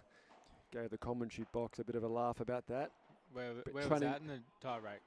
Yeah, it's a bit Huh? more difficult then. These guys know the patterns of each other so well with the crossing. Little balls. Pat going for that. So I feel like Pat now is going to get a bit braver and go and start striking the ball a bit more. Oh, where's that horrible photo come from, Dom? Put that away. Scare the people at home with that. Good looks like a good effort, though. Did you download that last night? Yeah. I got a few of you as well, buddy. Don't worry. We're all good here. It's okay. You're a super fan. It's fine. Appreciate it. I need to Got some cards I coming. need to do a quick post on Instagram updating that we got through the round of 16. We'll be in the quarterfinals All right. later this afternoon. Are you going to keep the scoring going, though? Because we don't Yeah. get that, we're all in some trouble here. That's that new Verbora from Pat Rafter. It's absolutely on right now. It's absolutely on. He's pulling the trigger on that, and it makes a big difference because Jonas has been creeping in quietly behind the service line there, expecting a softer one to volley from Pat. So Pat's now knifing that cross court. Verbora back into his feet. Something Tom Jack did to me. Shout out to the The old Japanese Tom pair. Jack. Tommy and Tomika and Tommy Jack. Absolutely dusted us up in the consos in Sydney with that shot. It is the weapon of choice for the right side player, if you're a right-hander, that is. Wow. Jonas really gets up, huh? He does, and he's got a lot more power than he makes out, but he holds it back for the right shot. He's not doing it non-stop. But they're new balls there, I think, is what's happening Are out they? here. Yeah, No. it looks, Really? I think new balls. No. They do look new, but you know, every single match so far, last tournament, third set, no new balls. No, when do they come in? 11 games? 11? Oh, no, it was only in the semi-finals every 7 games. But 7 before, games, sorry, Before yeah. that, it was whole match, same balls, even if it was a 3-hour, 3-setter. I reckon they look new to me, buddy. I don't know, maybe I got it wrong. They look new. They do look kind My of eyes new. are horrific, but might be a laser surgery later on this year. Oh, really? Bit of LASIK? Yeah, I think so. It's time. Okay. That's a Your- lovely. That's Is your paddle game going to improve significantly? You'd hope so. Wow. Oh, that's a great little dink from Rolo? Yeah. Pat's covered that. Jake Benzer will be proud of him. Thank you, Max Levy. What a guy. Tom's got food now, so he's going to feel a bit better, I'd imagine. He's getting the post away to his millions of fans out there. Paddle Picasso for those of you at home who want to follow Dom's journey into Spain and beyond. That's a lovely backhand from. Wow, what a pick up. Wow. Sam Ashton, let's go. Smashing And it. wait a minute. Oh, it's still back what in. the- Zelba with the hands. What the? Here we go, and it roll it back. Oh, Oh. great work from Sammy Ashton. He's got up for that. Jonas loves it. Gave him a medium to high five there. Not as high as I wanted. Let's go. Sammy's looked to the camera, and he's given us that death stare, which Oh, sounds the that's when nicest you guy in know. the world. Uh-oh. Seen that over the years in tennis as well? Mm-hmm. Yeah. Those Yeah. crazy eyes came out with Sammy there, and that means he means business. This is love 30 now. They've won the net immediately. Great lob from Jonas, as always. Sam's chosen not Wow. to take that out of the air. Okay, yeah. Good lob, though. Oh, wow. Let's go. Paddle Oh, little after- Chiquita. here we Jonas go. just hanging mid-court again. And now Puts it to the side cage. Yeah. Easy as you like. now we Here go. we go. Now Here we we go. go. with the They like that one. Australian Pickleball Championships just commenced here at Game for Paddle, Docklands. No, that's really good play. Guys love a little dink cross court, these guys. Best hands you could imagine amongst these four. That's a lovely fake from Zelba. Wow. Yeah, When you that's very possess the nice. monster smash, you can produce a fake after and get away with it. There's quite a few players out there on the tour who don't have a big smash and still try the fakes, which is absolutely no point at all.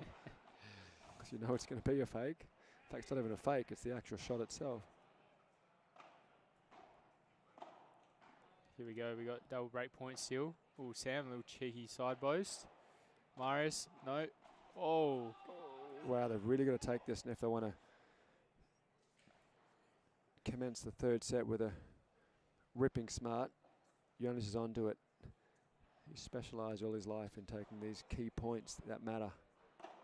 That's a good return. Take a net. Sam He's stays played back. conservative. He should have been in there. Wow. Should have been in there. Oh, Jonas. Yep. Oh. Oh. Well done from Okay. Sam. Brave again, stepping in. Jonas led that charge, as you'd expect. Just the Middle half side, court, middle side, middle, strolling middle. in, strolling in. Strolling in. How good is that? It's unbelievable. Just goes to show it's not the speed of the ball that matters that much, is it? No. It's where you're putting it. You want to split the pair down the middle and just have it drop on the back without it coming back. Mm-hmm. If you beat them there, you've won the point, basically. Oh, So we got 2-love that's now. a nice for Borat. Keep them back there from Jonas. Makes Sam Great steps up with close his from Sam. favourite little drop shot. He gets a lot of balls back, Paddy Rafter, doesn't he? Oh, just dying in the corner with a Pat Rafter deep That's where deft Sam touch. does not want to be. in that back corner, Mm-hmm. with Pat Rafter hovering in the middle of the net to the side of the net there. Exactly. It's not perfect for him. He'll just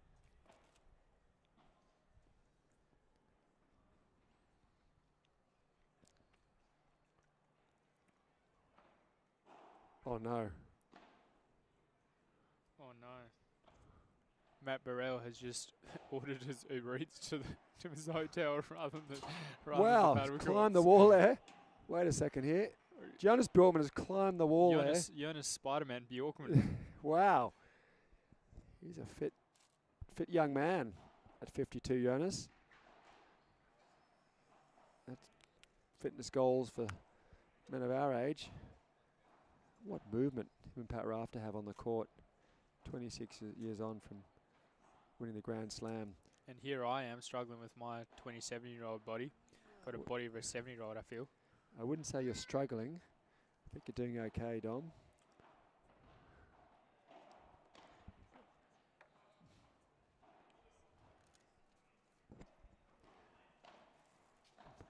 I'll leave you with the commentary for 30 seconds here, if that's okay, Dom. Roger, you sort out your Uber Eats situation. Yep, stand by.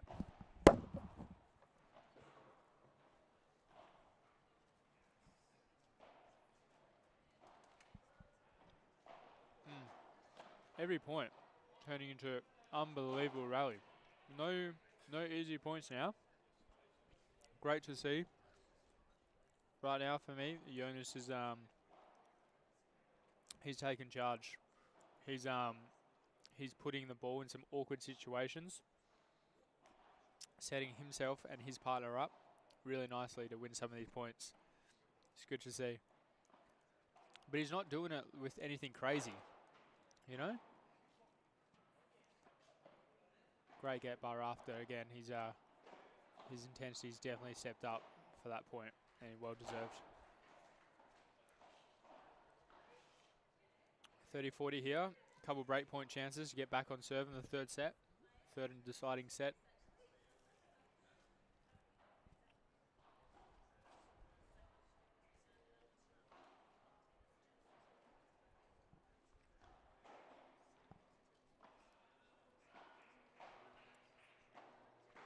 Oh, there it is. Middle solves a riddle once again. Ladies and gentlemen, we are back on serve. 2-1 in the third set.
I got Tim Lanyon looking at me.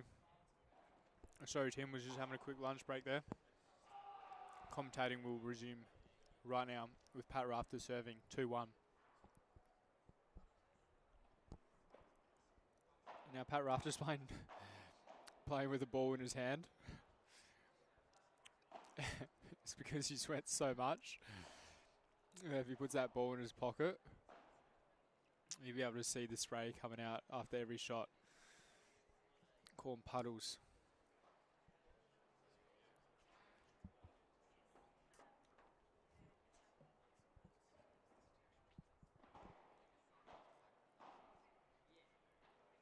Nice pick up from Sam here.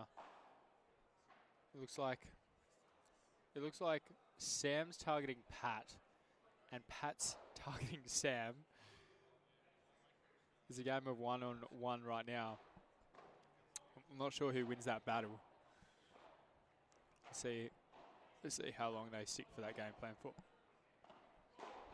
Morris with a one-leg jumping smash. I've tried that a couple times before in practice, and I see the pros do it. I'm like, yeah, you know, that's not too bad. I reckon I can do that, but it's much harder than it looks. I recorded a couple of me doing it, and it looks like I felt like I jumped so high. Watched the recording back. Barely was jumping off the ground. Easy game for the boys there, 2-all.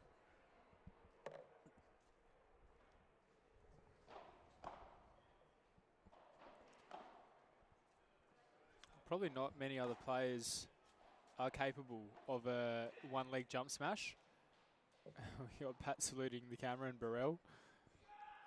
I did see one of the Spanish pairs going for a couple jump smashes today. Other than that, there's no one that's going for that shot consistently.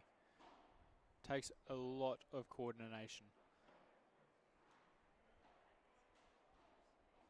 I'm sure Burrell back in his heyday was doing it though. Good time to tune in here, Dom, again. Definitely didn't have it back in my heyday. Got about a 2 centimetre vertical jump. double leg, single leg. Wouldn't say basketball is my sport. It should have been. What size shoe are you? 13? Yeah, I'm 14. 14. US Do you mind? Wow. Smart shot there. I like that, Sammy, getting a bit more aggressive. That's what I'm talking about. It's not the shot itself, it's just the intent to push these guys back a bit. They're getting. You just don't want to let these. You know this from playing them, Dom. You just don't want to see Pat Raft having any opportunity to creep in to a volley drill with you. Yep. Morris is quite comfortable in the back, but all 4 players here much prefer the. Here we go again. That's just the 101 move from Pat. I haven't seen Jonas lose one of these volleys yet. He's just so good at it. Look at this. Just so soft. It's a misconception that. Oh wow, he's it's got windy up there. Yeah, that was a 40 love shot. That one there. Absolutely neck and neck here, Dom, in the third set. Deciding back set. on serve as you went to sort out your Uber Eats. It was a break back. Things have steadied a little bit. For a while there, it was going. Pat and Sam were battling 1-on-1. Interesting. Yeah. It's interesting now also that is that characteristic. Nice shot from Jonas. Geez, defends pretty well, Jonas. Caught him on the no man's land, as they'd say in the tennis world. Pros would just split their legs, they let the ball go past, turn and pick it up on the side there. Do you know how to change who's serving on this, bro? I do not know. Switch server. That button there. Bang. IT guy. Wow. That's why they pay me the big bucks. They do. Oh. Had to hit it though, I think. Although Probably Zerba was your up for feet that. there. You could move your feet, but trust me, when you hit 52, it's not as easy as you make out, young Dom. Shout out to the other 40-plus-year-olds out there watching who understand what I'm talking about. That's a bit better. Oh, Oh, what a volley. Rulo. Of course. Really? And Oh, almost produced the good pick goods up. with it. Oh, that was going out. Sam. Oh, a Well bit of left. wind up there. What are you Over seeing juice here in point. body language, Dom? Pat's always up and about, smiling away. Looks fit again. Looked gassed yesterday when the guys in the third set tiebreaker. Absolutely. The thing with Pat Rafter is he won't let the ball bounce. He wants net so badly, and rightfully so. When he's on net, he's 80%, maybe 90% chance of winning the point. So you're a brave man to come in volley to volley with him. So when he's in the net, he can normally hold you back pretty well. So he won't let a lob go over his head and turn and produce a top spin Bahada or whatever he's got installed. Whatever he's got installed for you after that. He'd way prefer to have to use the fitness, play the fitness card and pull back on that, take it past the service line out of the air and charge back to net again. And if he gets a half volley, so be it. But he prefer that than playing from the back of the court. And it's done him well. He had 3 match points against you in another Aussie Paddle Tour event last year. Was it last year in Sydney? Indoor paddle. Yep. Shout out to Joe and Katarina with Australia's biggest indoor club. Biggest club, I should say, indoor and outdoor. And a second offering now also in the beautiful area of Manly down there in Cromer in Sydney as well. 10 courts indoor paddle in Sydney for anyone wanting to have a game who are listening to this from Sydney, and another 4 courts also out there at Cromer. Cromer? Indoor Where's as well. Cromer is just inland slightly from Manly. Okay. You're a Perth guy, aren't you? Perth guy, yeah. Yeah. Here we go. How are you feeling here in terms of body language, Dom? So, you know what? I'm liking Jonas. So it looks like Jonas and Sam are the more steady ones at the moment. Body language and in terms of playing. Murray's and Pat a bit more up and down. That's a great I return don't from think Jonas. Jonas has missed the ball in about line. Yeah. Wow. Missed the ball in about 3 games. Made that as well. Again, right at the feet. That's smart from Pat again. That's an interesting shot. Wow. Wow. Great play from Sammy Ashenden. Just how he planned it. Look at that. Jonas gives him a bit of a chest pump. Okay, it's game on here. Jonas winding back the years and remembering his doubles days. Bryan Brothers style chest pump there.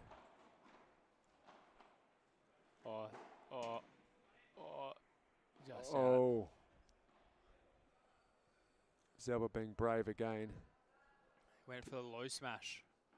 Did go wide, Sammy. Fair enough too. The thing is, it's so hard to lob Marius because when he's falling backwards, It's his best smash. He goes smash the line, Right. and it You don't want will still that. come back over the net. And then There's a Pat Rafter top There spin it volley is. we all talk about.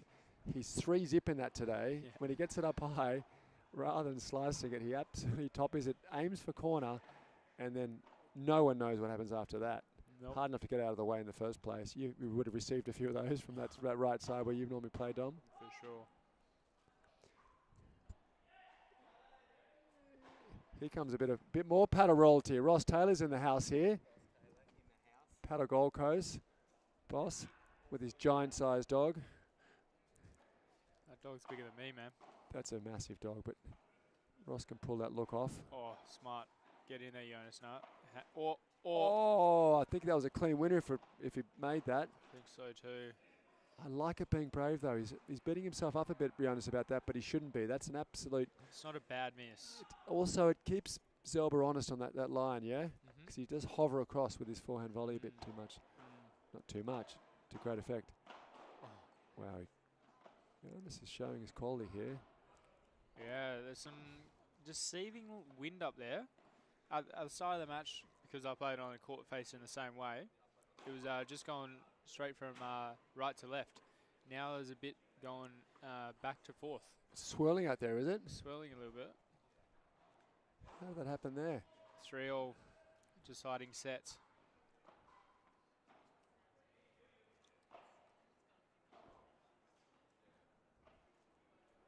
That's a lovely lob. It's a rare to for go. me is the best place to aim for a lob when playing Marius and Pat, because probably Just a bit over too Pat's far. backhand. Bit too far for Marius to come across and hit a smash. And like you mentioned before, Pat's trying to hit everything out of the air. Hasn't really developed a great Bahada yet. So I think that's the one to I go like for. that, Sammy, being positive there again, knifing that into the back corner. It's not that he hasn't got a. It's not that he's got a terrible bahada, because he doesn't. It's more that he just rates, probably from his tennis days. Nice lob from Pat Rafter there. Yeah. Oh wow, he just rates holding net. He's read the stats. 80% chance of winning the point from the net, or something like that. Is that the stats? I made it up. It's close enough though. I think 75 to 80% chance. I believe the godfather of paddle.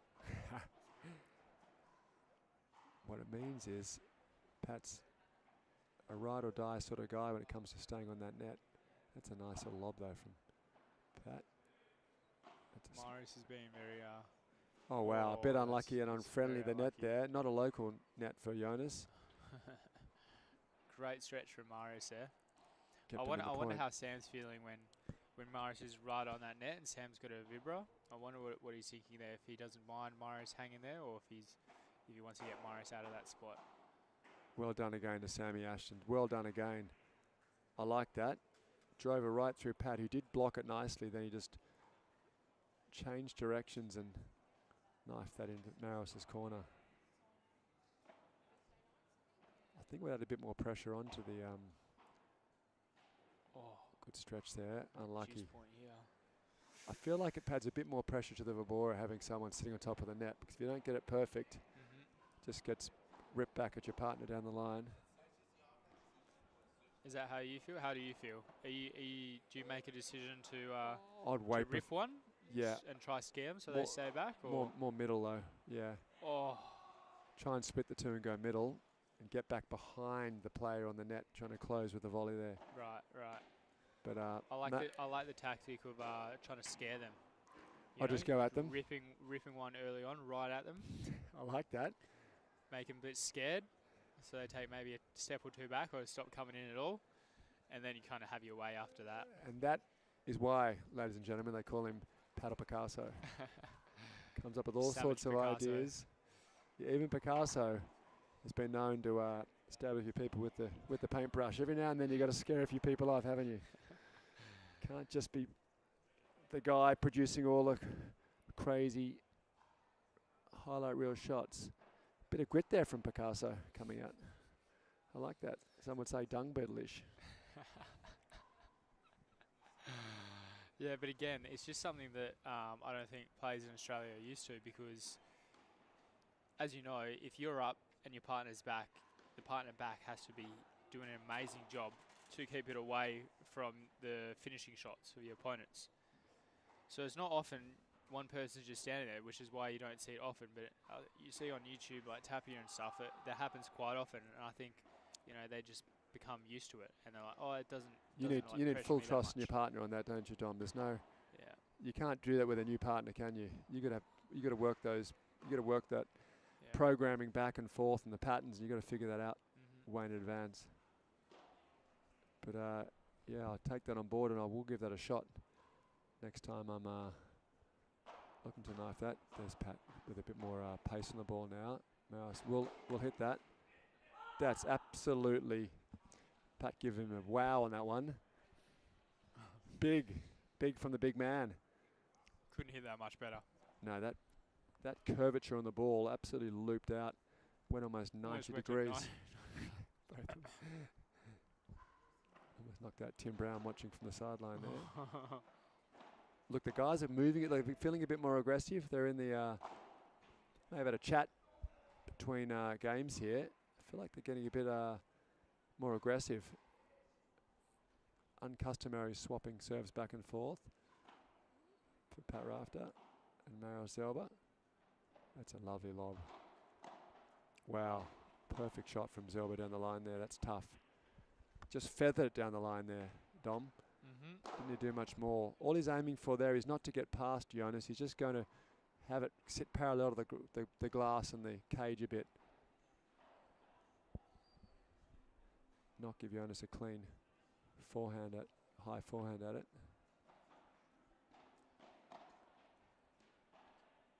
That's nice from Paddy Rafter. What great feel he's got. Wow, we've just had a bit of a run here. 5-3. This is super interesting now.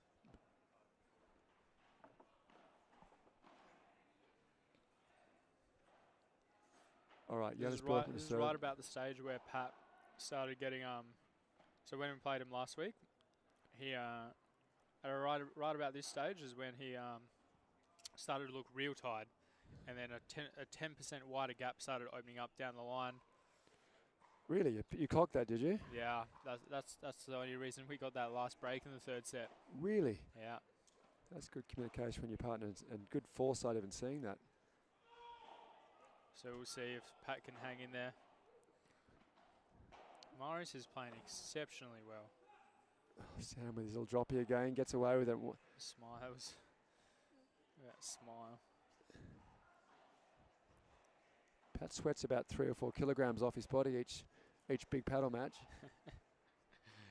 Works out a couple of times a week, so he's not afraid of getting into the fitness battle or Paddy Rafter. Jonas with the backhand here. Critical time right now. It's not for the faint-hearted. Maris is going to belt that. Go straight back to Jonas. Wow, well done, Jonas. Done well. Sam, what are you going to do here? Oh, that's an interesting time to do that shot. What do we got here now, Dom? 15:30. 15:30. Was it 30:15? 15:30, correct. Not often I'm correcting someone on scores, but that's okay. This is super important point here right now, Dom. Morris has not missed a return. Positive from Pat again. Oh. Go for it, Sam. That's a lovely ball. Oh, Jeez.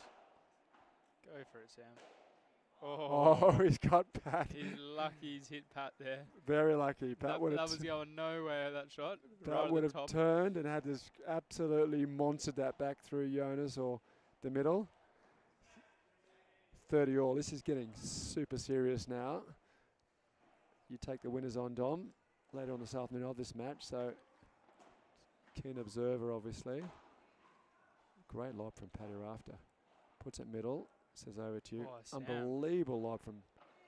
Nice shot from. Wow, good volley there. This is good quality stuff. Go for it, Sam. Oh, Wow. Very nice. Smart trying to pin Pat Rafter in the corner there. Paddy Rafter would normally be able to dig that out with a half volley, but it was a little bit longer than that. Pat was caught in no man's land. Sam hasn't hit that ball that often today, so it would have shocked Pat, I'd imagine. 40-30. Smart. 5-4, but the boys, Paddy Rafter and Marizeb, will be serving for it now. Serving for the match. And what, the what right- time did this match go on, Burrell? How long has this match been going for? I haven't got the time clock stamp on it. 2:38 at the moment. Yeah, I mean, it's These guys are going to be tired. they're going to be tired, and you're smiling from ear to ear. Why wouldn't you be? What are you going to do? Can we talk tactics? We'll see who wins first, and we'll have a quick chat to you about what you're going to do on the court, or will you not disclose that to the viewers at home? Because we want to hold you to account on what you're going to do. Yeah, I don't know if that's... Do you want it on the record forever? You can't undo this sort of stuff. Yeah, we'll see.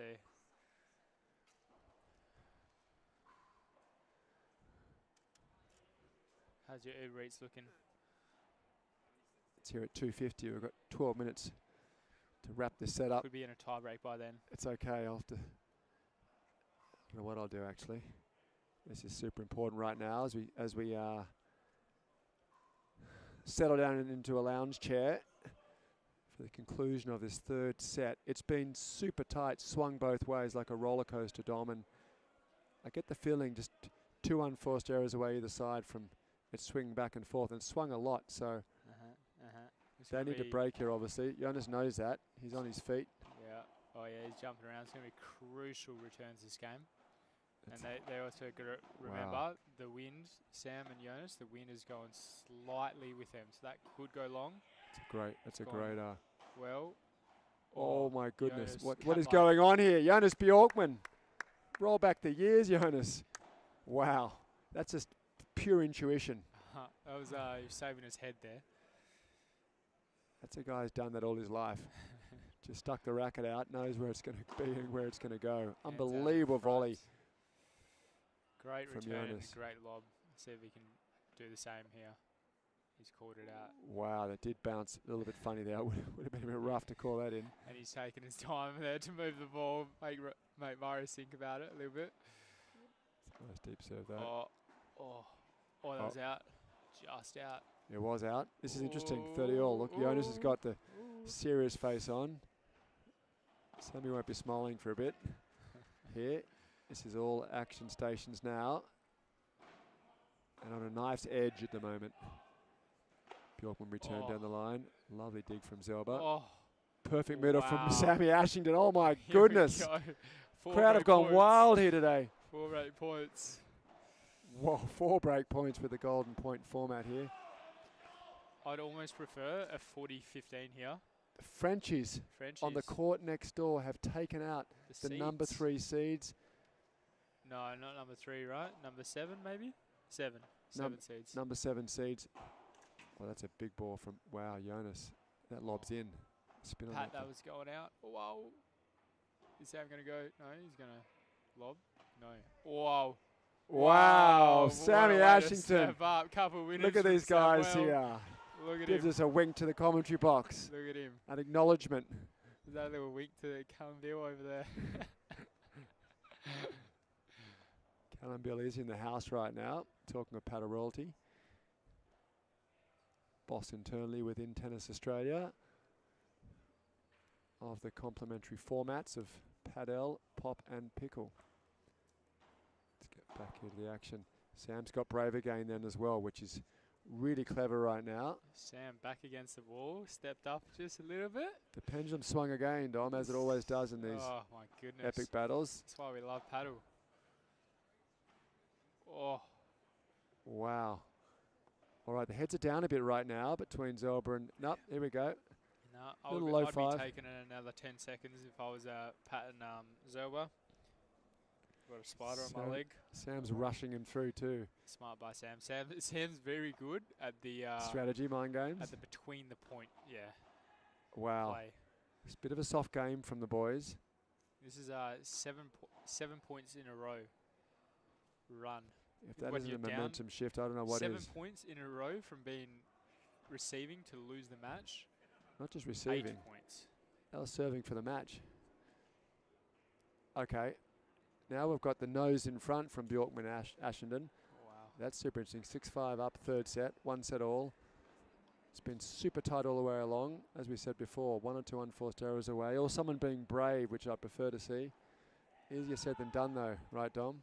Exactly. If you spray one wide when you're trying to be brave and your partner looks at you with that sort of stink eye the wrong way, you know you've done something wrong. So It's that fine line, isn't it? it is. I just lob my way out of trouble in these situations. That's all I do. The old lobster. Hope I'm not belted. Good dialogue between the boys here. It's just getting their strategy down. It could make the difference here. Jonas going for some more hydration. Pat on the court early here. Where's the other good positive intent? Let's give the boys a thumbs up here. Not that we can show favouritism here at all. I feel like it's been a fair and balanced commentary position from our end. We enjoyed Sam getting up and running there. Yeah, we've just been open for some good points and a good match, really. That's it, yep. That's all you can ask for. Fair and balanced, like Fox News. Here we go. Sammy's back on court with Jonas. Sammy's pointing, saying, right now, let's go right now. I know Sammy's, we know this Sammy mode is in now. Yeah. It's normally you and Sammy. Here we go, Jonas. Been solid as a rock. Oh, that's great. Oh, wow, what a dig from Paddy Rafter again. Smart from Marios. Just blocks that volley so well, Pat Middle, doesn't he? Says over to you. A slower Vibora from Paddy Rafter. Some would almost say Bandecker, it's so slow for him. Wow, line from Jonas.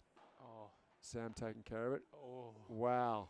Didn't pull a trigger and quite cleverly, just deftly stroked the ball down the line and tried to catch Pat Rafter off guard on the glass, which worked, Dom. It worked. I was almost laughing there. I'm like, why would you not go for that, Sam? It's love 15. Wow, is that the backhand? No, didn't land it. Sammy smiled on that. Knows what's happening if that goes in. Ain't coming back. Oh. Yeah. Wow. That was love 15, wasn't it, Don? That was a little bit of an opportunity there for the boys. It was. To take the match out. 6-5, 15 all. When they switch On sides serve. like that, Pat and Marius, their win rate at the point is over 90%. It's unbelievable, isn't it? It's a Which makes you think, why isn't Pat always on the left? But it's because Marius has that absolute monster of a smash that served him well and led them through the charge to beat the number 1 seeds as well. So you wouldn't go against that. That's 2 missed returns, Dom. Is that just pressure building up for the boys? A little bit of pressure. Pat's done a couple slow serves. That's what I was saying before, you know? Slow shots makes your look at opponent this. think. They've swapped back again. Wow, interesting. Yeah. Making Sammy hit the cover off the ball here and generate his own speed. Yeah. Again, slow. Everyone's being a little bit tentative now. Wow. Oh my goodness, was that going in? That could have been going long. Hit the oversized calf of Pat Rafter. That's a guy who's been doing beach workouts for 15 years straight. Wow. Sammy lined that up. Had the angry look about him when he hit the smash and just slammed it into Pat's leg. Well set up from Jonas as well. He's doing such a good job, Jonas. Like, just doing the basics Playing super his well. role. Look at that little volley. You know, never off balance. Wow, that's what we're looking for from Jonas. And now we got 2 match points the other way. This is unbelievable. Wow. Wow. Look at Marius. He's saying, come on, mate. If I would give Pat Rafter the backhand serve and back him on that, but they're not doing 100%. it. Maybe they're trying to save it for the juice point. It's forward thinking. Maybe a fool's errand, though. We'll see what happens here. Oh, deep serve. Wow. Wow. Playing with small margins here, everyone. Is that long? No, we're good here. Jonas with the... Oh, my God, and that's the match. Jonas Bjorkman and Sammy Asham taking out the match from Pat Rafter and Marius Zelba. Absolute cliffhanger, Don Betchard. And you get to play these guys next. Ooh, that's interesting. You get to play your old mate and sparring partner, Sammy Ashington. What a match. Oh. Wow. When I put these guys together as an idea, never would I believe their semi-finalist potentials, taking you out in the quarterfinals to become semi-finalists. Wow. The stuff dreams are made of over here. Wow. Jonas Bjorkman, potentially further than his son now in the tournament. Oh, that's a good point. His son is probably still on court, perhaps. Should see if we can get a we'll get an update on that. Well, maybe we'll ask Max over here if we get a quick update. Any updates on... That's been... Court 3. Rob Daly, local home favourite, has lost on court 4, 6-4, 6-1. Had a real shot in the first set. And on that court over there, Jonas' son, Jonas Bjorkman's son. Bjorkman Jr. won as well. Bjorkman Jr. took out the seeds.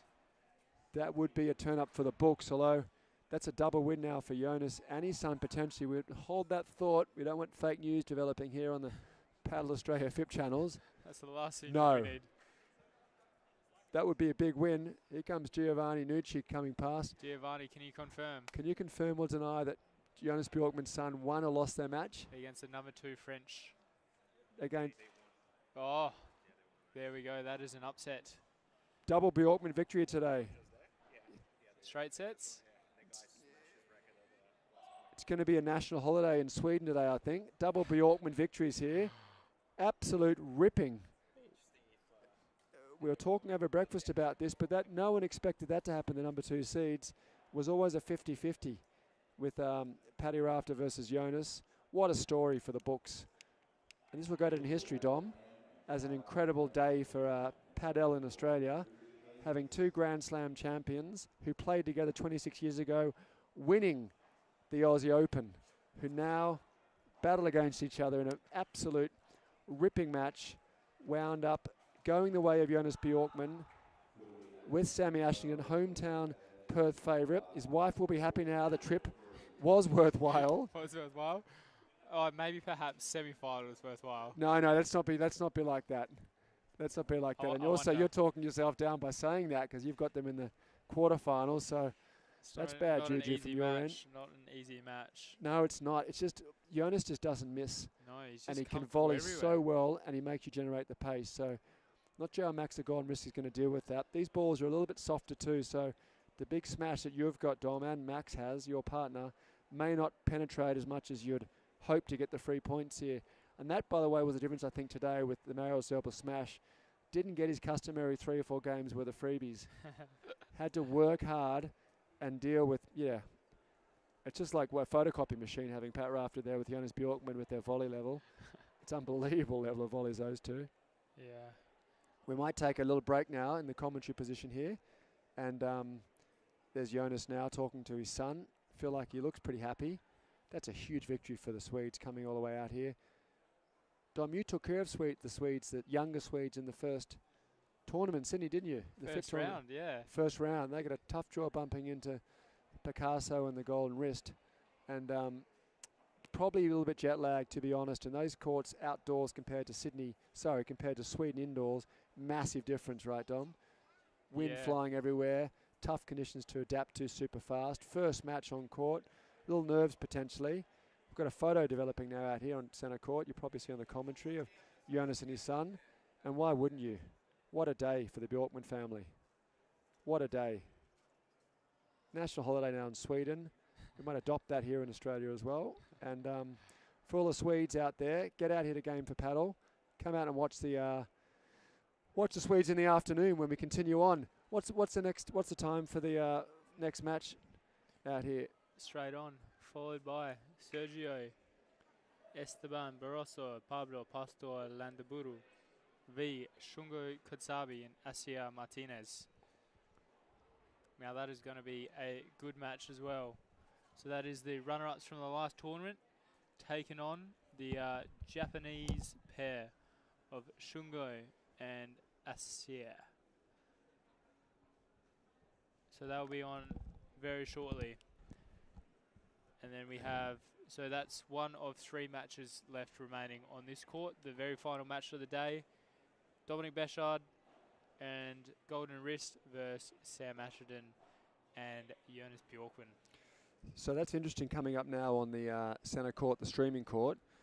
We've got Sergio and Pablo who made the final in Sydney. Pablo's got an absolutely massive smash. Hang on a second. Do you want to get Pat Rafter in for a quick little chat on the... No? No, he's jumping into the Yarra, I think. Not after winning the Aussie Open this time.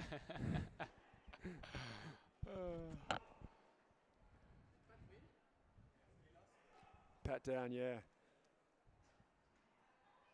Want to give me a headset to Pat for 1 second? Mm-hmm. It's gonna get sweat everywhere. That's a risk. That's a big risk for Paddy Rafter. He's having a little chat down there. Here comes Paddy Rafter. We'll have a quick chat with Paddy Rafter. We're going to sweat these headphones up a bit. Give me a quick 1 second chat to you. Got a couple of questions for you after that epic battle. Oh, there we go. Swap. I'm in the wrong position. Sorry, I'm all sweaty. That's all right. What a match out there, Pat. How'd you feel out there? I was saying it was like watching a photocopy machine, watching you and Jonas going volley to volley. Yeah. Brought back memories of 1999, 26 years ago when you guys played together. I thought all players played well. Marios' smash was a bit neutralised out there today with the cooler conditions. Wasn't popping as much. But I thought Jonas played a very steady hand and didn't miss much at all. Jonas was really strong. And I thought Sam played really well on Marius.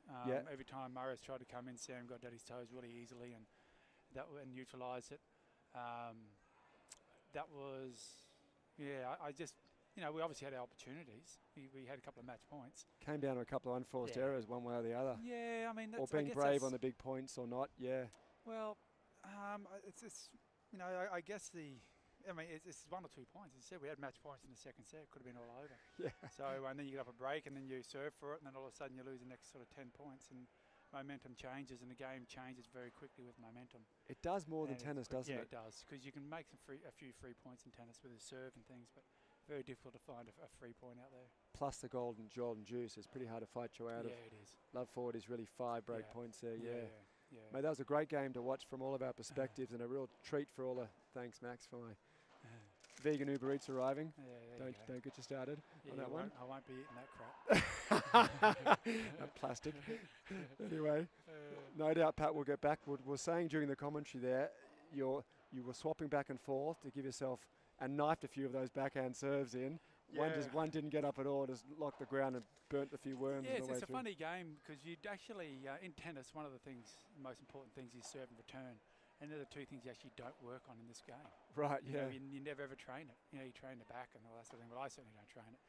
And if I could get that serve working more consistently, it'd be a big weapon. But I make it, every now and then. I miss far too many of them. But I actually like playing that side anyway. So even though I get a second serve, I don't try and let Marius come back over. I want to stay on that side. And I noticed you took every opportunity you could to swap. I heard you calling swap and the lobs went up a couple of times. You wouldn't even come back. I feel a bit more comfortable in there, especially at the net and probably smashing as well. I get a little bit lost trying to hit some crappy Vibora that I can't hit. I know you're looking forward now to being back on the left-hand side. And that's where you love being, obviously, and you're a lot more dominating on that side. It's hard for you to sort of restrain yourself and hit the ball nice and consistently, not really dominate and jump all over that net and cause havoc. You're pretty used to that, getting away on that in those volley duels. On the left-hand side, you get a nice wide forehand volley as well. A few toppy forehands today I noticed as well, Pat. Yeah, I got hit Did with well. more of them than I hit at them, unfortunately. Obviously, I really struggle in returns and on that side. It's a one part of my game which I find very difficult. I just can't seem to hit a forehand return anywhere near the court. So if I do make it, it's pretty crap. I looked at Jonas has been playing for 14 years, I think, Pat. I know you're in your second year. Yeah, finished my second year. So you've got time to catch up there. Yeah, I just got to try and stay in better shape than him. He's getting a bit soft. We did notice that. Like, we did move around pretty well. He got up and hit a few big smashes when it mattered. Yeah. What I did like, though, you ripped a few up high Viboras cross court and caught Jonas halfway up trying to volley it, but it was a bit too strong for him there.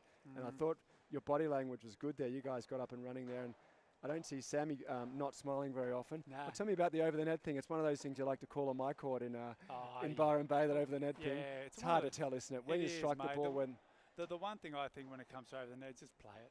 Everyone, I think everyone does it. There's no umpire to call it. In tennis, you need the umpire to call it. No one's going to go, I hit over the net. I mean, there's an argument that no one's going to win. Yeah. Just play the bloody ball. That's what I reckon. So you gave him the point then? No, we took it. Oh, sorry, it was Mario. Sorry, yeah, took it. Yeah, fair enough. And then we just sort of sat out at the end of the second set because it happened at the end of that was towards the end of the second set. And then we sat out, had a chat about it, and I just said, guys, probably happens both ways, so don't worry about it. Hit over. It's all swings around. I mean, the rule that I hate in paddle is the double hit in the single motion. They've got to get rid of that. It's just adds a conjecture and an argument point to it, which you've got to get rid of like they do in tennis. It's got to get rid of it, I agree. Absolutely no reason for it. No reason for it at all. It's a stupid rule. And just play the bloody ball. Single motion, no one's doing it on purpose. If you can do it on purpose, you're a genius. But anyway, true. I'm going to go before I cramp. All right, buddy. Well done. Thanks, and mate. good tournament. See you soon, Paddy. See him back in Byron Bay. Here's Dom now. Not sure if he wants the sweaty back. I'll take those on, buddy. Don't worry. Yeah. There you go. Take those on there. All good. Give that to Sully. Oh, wow. Get some electrolytes in that guy ASAP. We might take a break now. We've got the commentary here for the consolation here on centre court. We've got a break between matches, so we'll take a break in the commentary. I'll get to feed myself. Paddy Ruffin, not a fan of the vegan diet. It's worked well for me, but not for everyone. And maybe that was the difference. Maybe it was. Yep, I'm into animal welfare. No big deal. Shout out to all the vegans out there. And we'll let it roll on soon. We're up to bat again.